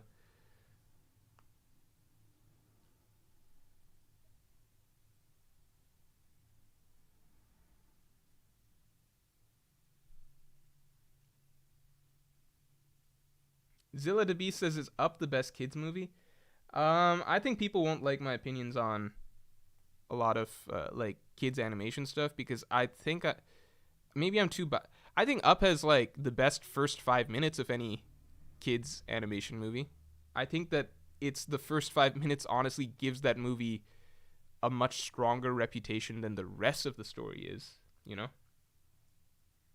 Oscar Mundragon says Psycho is cooler, I think. That and the one thing where the dude looking out his window all the time. Yeah, Rear Window. Psycho is cool. Psycho legitimately... Look, I watched Psycho by myself, I think in high school, because I was like, okay, let's see what this is about. And in my mind, I was like, it's old. It's from like 1930, 40...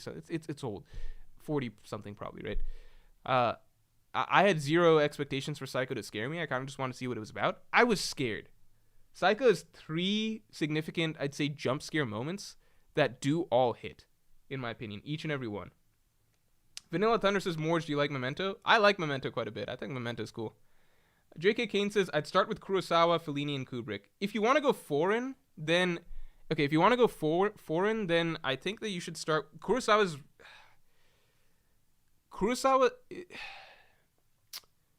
One of my favorite movies is Rashomon. Rashomon's like one of my favorite movies. And here's what's funny. So everybody talks up Seven Samurai a lot as Kurosawa's best movie. I watched Rashomon first. Rashomon immediately became one of my favorite movies. I thought it was one of the most brilliantly presented movies in terms of working through its thematic argument. And that's one of the main videos I have on Movie Morj still. It's a Rashomon video. And I think it's like one of the best videos I have on Movie Morj. Maybe the best video I have on Movie Morj. But no one's interested in it because it's fucking Rashomon. It's like old as shit. But I was happy I made it. So I watched Rashomon. Then I move on to watch Seven Samurai because I'm like, well, if I like Rashomon so much, I'm going to love Seven Samurai. I think this might be controversial. I think Seven Samurai shows its age quite a bit because I think that the difference is like Rashomon, you can watch. I don't think that there's any movie like Rashomon even today. I think you can watch Rashomon today and be like, whoa, he pulled off a really, really interesting concept, and the way he played out his ideas there was really, really brilliant, even by today's standards, right? I watched Seven Samurai, and I'm like, I get why this is revolutionary, but there's so much that I feel has been just improved upon on this type of story in so many ways in later movies. You know what I'm saying? I don't know. I feel like Seven Samurai is just not the same to me. It's funny because I still remember lots of parts of Seven Samurai is fairly iconic. No, what I mean by iconic is like I still remember the story and plot and a lot of the scenes really well. So that's got to say something significant about the movie, right? That I could still remember parts of it so acutely. And I think I can recount pretty much the whole story of it pretty acutely. So there's got to be something that was done there that makes it stand out in my memory quite a bit. But just so many aspects of it, I'm like, well, this feels kind of weak compared to what we would see in a movie right now. This feels kind of weak. And I'm not talking just about like effects and action, because obviously that's been improved upon, but just character storylines, how the, you know, how the narrative was generally built, you know? Avery McGurk agrees, Seven Samurai is fine, but Rashomon was my first and stayed my favorite. There's nothing else like it. Yeah, like, Rashomon I recommend to lots of people today. Whereas Seven Samurai I would never recommend to a lot of people today. Wade Turner says, what is your favorite movie, Morj? My favorite movie is 2001: A Space Odyssey. I've been asked this in streams for like years. I think I've always said 2001: A Space Odyssey. Now, I also say 8.5. And it's two different categories. I think they're both amazingly directed movies. I think 2001: A Space Odyssey is my favorite movie overall because of the okay. 8.5 is my favorite directed movie of all time. And that's, I think, in my mind, when I think of like what do I consider the best directed movie of all time, I think it's, to me, and the stuff that I really, really was impressed by, I think 8.5 edges 2001 just barely for me. Just barely. And I want to one day be able to have the opportunity to make a movie myself, an independent film, right? So that's why 8.5, in a certain way, that's my favorite movie, because of what I would aspire to, like, what I was able to take away from that in terms of how a film could be directed, right? 2001, I think, is amazingly directed, and I would have called it the best directed movie until I saw 8.5, right? But I still think 8.5 is slightly better directed, in my opinion. And they're two very different styles of direction, so it's apples and oranges, but I'm just saying I was more impressed by 8.5, right? Now, my favorite movie to watch is still probably 2001, because I like the content of it better, right? I feel like 8.5 was a brilliantly directed movie that maybe its ideas were just a little not tight enough, I think. And the final messaging, I think, was a little weak compared to, and almost a cop-out compared to the brilliance of how the film was constructed. So basically, from me hoping to one day make a movie standpoint, 8.5 is my favorite movie. From me, the viewer standpoint and what my favorite movie experience is, 2001: A Space Odyssey is my favorite movie. Does that make sense? Alex Lakander. Thank you. Been thinking about Stussy says she can't override command because we're at the same level. Then at the end of the chapter, they show one Gorosei who they point out are equal in the hierarchy earlier. Yes, the Gorosei, they're not equal, they're the highest, right? So the Gorosei, as people pointed out to me throughout this stream, they're going to be the real game changers in terms of, they're the ones that can finally. I like that the Gorosei and Kizaru are coming at the same time, because it basically starts up all the action at once, right? So it feels like we've hit a pause in the action, potentially, to start a backstory, potentially. But it feels like we've hit a pause in the action, right? A brief pause with the Seraphim tamed, CP0 out of the picture, right? But Kizaru's around the corner, and he's bringing a Gorosei, which means that he's going to start up the Seraphim again right away, right? So Kizaru plus the Seraphim are going to be back in action shortly. I Can Drive says, do you plan to watch the new Puss in Boots movie? I've heard so many good things about the Puss in Boots movie. So I ended up watching, funnily enough, I was like, Puss in Boots, come on now. I watched a few clips. I think I can't, like, an animated, like, no, it's not Disney, but just like a random animated movie like Puss in Boots, which is a spin-off of the Shrek franchise. I loved Shrek, by the way, but like that was a dying franchise, right? I thought that they were like grasping at straws when they're trying to do a Puss in Boots movie, and now we're on Puss in Boots 2 so many years later. I heard Puss in Boots 1 was good, but I don't know what that means. I was like, let me watch a clip of Puss in Boots 2, right? Maybe it came across my feed or something like that on YouTube. Dude, this movie seems phenomenal. Like, genuinely phenomenal. Like, I ended up watching so many clips of it. I think I know the gist of the general plot at this point, but I ended up watching so many clips of it that it had me actually going, like, Do I want to go watch Puss in Boots 2 in theaters? I don't know. If you guys have seen it, please let me know if I'm correct in the comments. But uh, Puss in Boots 2, it's really really cool. Um, at least like the villain of the film, I think that was the biggest draw to me, and the animation style that came with like a lot of the scenes. But like even just some of the dialogue and I don't know, the messaging seemed really really interesting.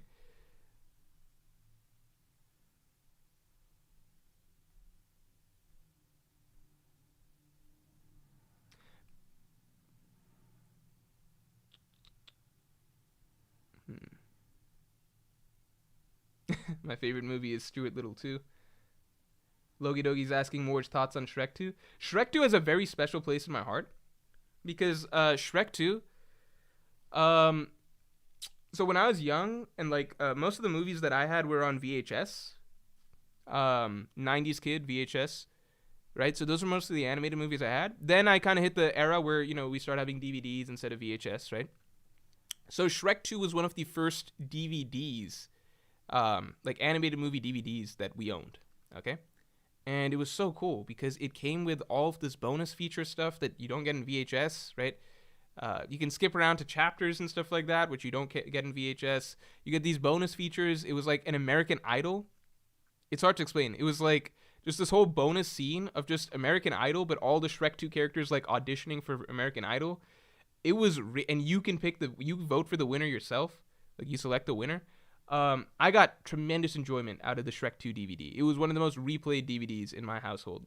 So just because I don't know, the movie was good. I like Shrek 2 as a movie, but uh, it's just that it was the novelty of it at the time was so much fun. And it was fun like when we did people like if you had other kids over or something like that, then it's like check out this cool American Idol shit at the end of Shrek 2. So it has a very special place in my heart, for me personally. Milo D Cake says Lion King. All of their answers are wrong. Yeah, I mean, if I'm being honest, Lion King is my favorite animated story. Period. I think that the story of Lion King is. I think people almost underrate Lion King because the story of Lion King and what it is just so absurdly grand, cinematic, spiritual, tragic. It's just the way it treats the passage of time, coming of age. It's just such a like I almost put it in a different category from any other animated kids movie, at least American kids movie. Because it's just in my mind, Lion King's operating in its own whole different world, right? Um, to me, at least, it's just the ambition and vision of that film, the messaging, the themes, even the way it opens, right? The idea of all the, I mean, the circle of life. It's like I don't know. It's just such a more powerful idea and communicated in such a more tragic but epic story, than you see in any other kids' movies, right? Like this isn't about a fucking rat learning how to cook, and that's not the shit on Ratatouille. I'm just saying that like there's so many really really great kids movies like that, like a Pixar or other Disney movies and stuff like that that tell, in my mind, like well messaged good kids stories. But The Lion King it feels like an epic. It feels almost transcendent in a sense in terms of what it aims to tackle, the imagery and scenes that you get out of The Lion King, like speaking to the heavens, speaking to his father, who's become this sort of like Jesus figure. I don't know, like the circle, like literally the circle of life, the transformation of Simba from a child to an adult, the lessons that are learned there. I'm literally getting teary-eyed like talking about The Lion King because that movie means so much to me as a kid. I just don't feel like there's been a animated movie that comes close to like this isn't even to be mean to other anime. Like I've seen other animated movies that have come and gone since then. Like I like Frozen. It's a nice story of sister sad, she leaves for a bit, other sister finds her, they're happy, cool. Like I like Wreck-It Ralph a lot. Like I like his transformation of just wanting to be loved, etc. Basically finding somebody who he has a legitimate bond with, even if he's still the villain, blah, blah, blah. It's cool. Like, a lot of these movies nowadays, they're well-made movies that have really good messages and stuff like that, but I just feel like the story of The Lion King is just so much grander, the scale, the messaging that comes with that, the ideas that it tackles. Yeah, it's just so much more. The scope of it feels so different. The scope of it, the imagery that comes with it, the ideas that come with it, the sense of tragedy and growth that comes with it. I feel like it's just operating on a different level to me. Maybe that's rose-colored glasses, but you know, I don't know.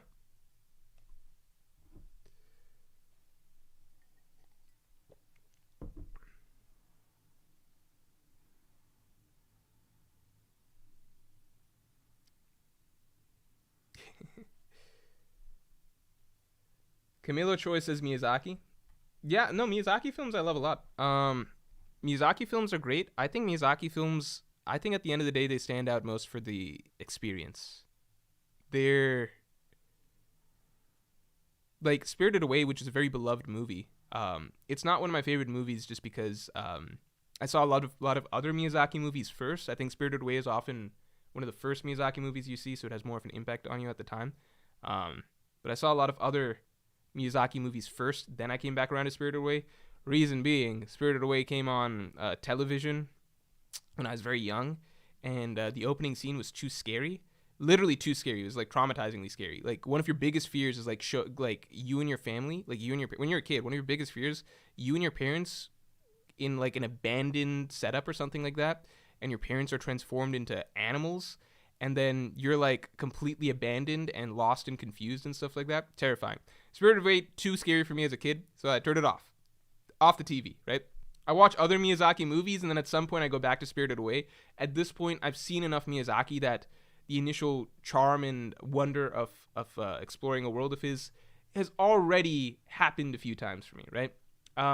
So I'm looking forward to following Spirited Away. I think out of many of his movies, right, Castle in the Sky, Howl's Moving Castle, he likes his castles a lot. I think Spirited Away has one of the weaker stories, right? It's more so, it's an adventure in this, not even adventure, it's an exploration of this fantasy world, I suppose, and it presents a lot of really interesting, beautiful stuff to us. You see a sea train in Spirited Away before it ever shows up in One Piece, right? If I'm remembering that correctly. But I do think that the story is not as strong or compelling or even that memorable, in my opinion. But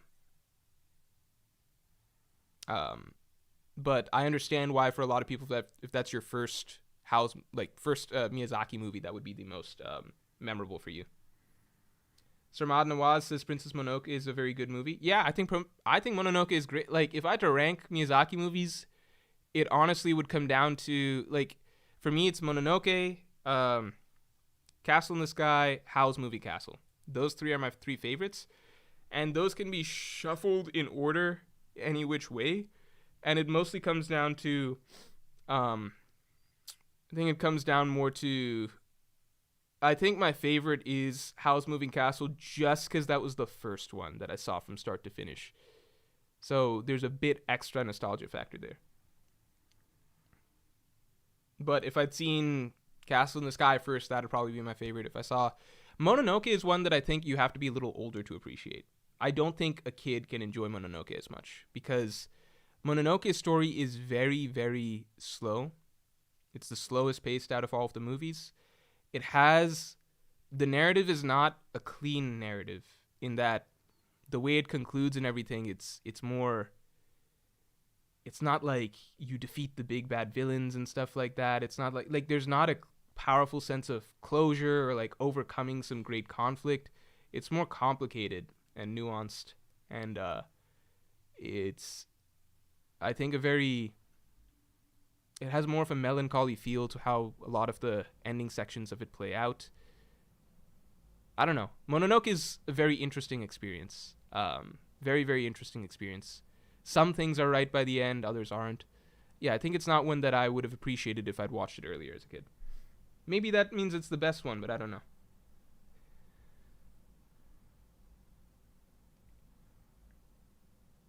Behanort says, have you seen any of these three Disney animated shows?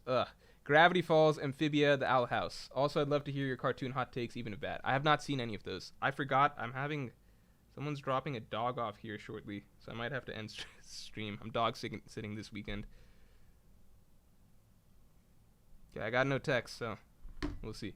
Sean Easton, thanks for being a Yonko tier member for 4 months. Hi, Morj. You do want to see Puss in Boots in theaters. Also, F for Monday's stream, lol. Oh, yeah. Yeah, F for Monday's stream. My Neighbor Totoro, I haven't seen. Kusuna Koizumi says Mononoke is overrated. I could see it being, like... I could see it being... I don't know.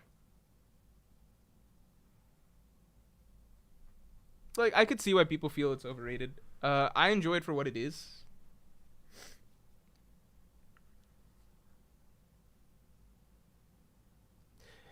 Castle in the Sky says on Oscar Mondragon says Castle in the Sky was amazing.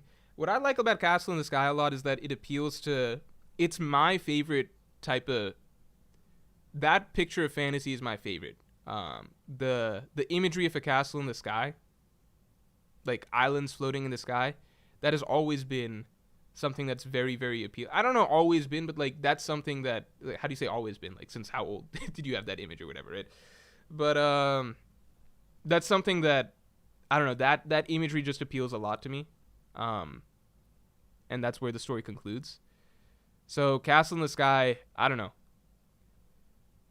That's my favorite concept out of all of the Miyazaki movies. Wade Turner says top 5 Tom Hanks movies. Dude, I don't even... How many... actually, that's a fun con. Let me take a look. What Tom Hanks movies are there?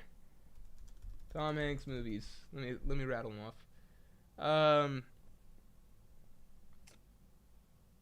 I mean, Forrest Gump is probably my favorite Tom Hanks movie, but I haven't seen it in a long time. Everybody loves Forrest Gump. I learned later on that a lot of people have problems with Forrest Gump and think that it's kind of like a cheesy, over-sentimental movie and lots of issues with it. I haven't seen Forrest Gump in a long time. I remember Forrest Gump from, when I watched it in high school, and I really, really liked it then. So that hasn't changed. Maybe if I watched it today, I'd have a different view of it, but I look back fondly on that movie. What else has he made? This is giving all of his movies in like chronological order. Toy Stories, I'll just lump them together. I like the Toy Story movies. Damn, he's made a lot of movies. Why is he making so many movies? Yeah, I'm kind of tired of this. Catch Me If You Can, but that's not really a Tom Hanks movie, is it? I guess it kind of is.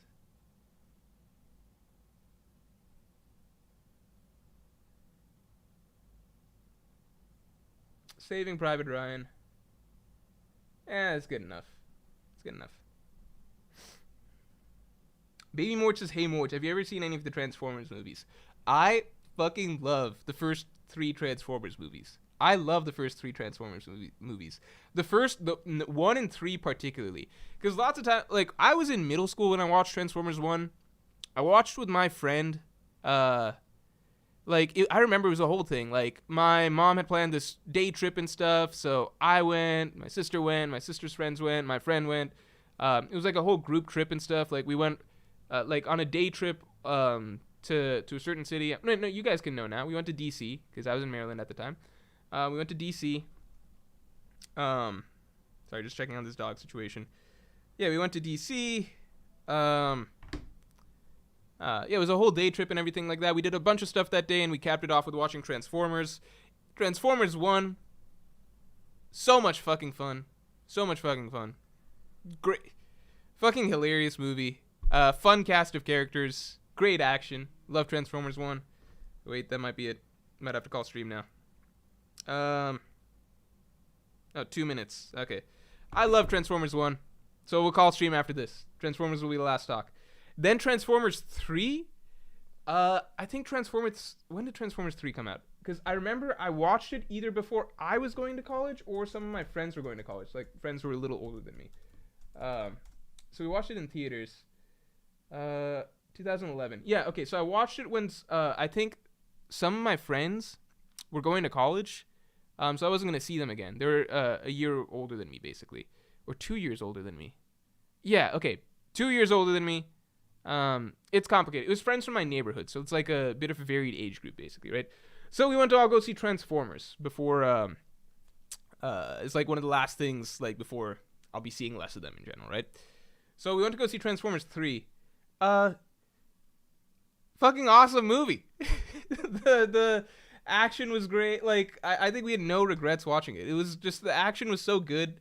Um, for its time, I suppose. It's like it gets crazy because like you'd think like in the first Transformers movies, Optimus Prime and Megatron, they're like the biggest robots. But by the time you get to movie 3, there's like huge, gigantic centipede type robots that are tearing through the city. And so Optimus Prime looks like this big, and then the giant monster robots are like huge and like tearing through the entire city and stuff like that. So it's like now Optimus Prime is like David trying to kill this giant thing.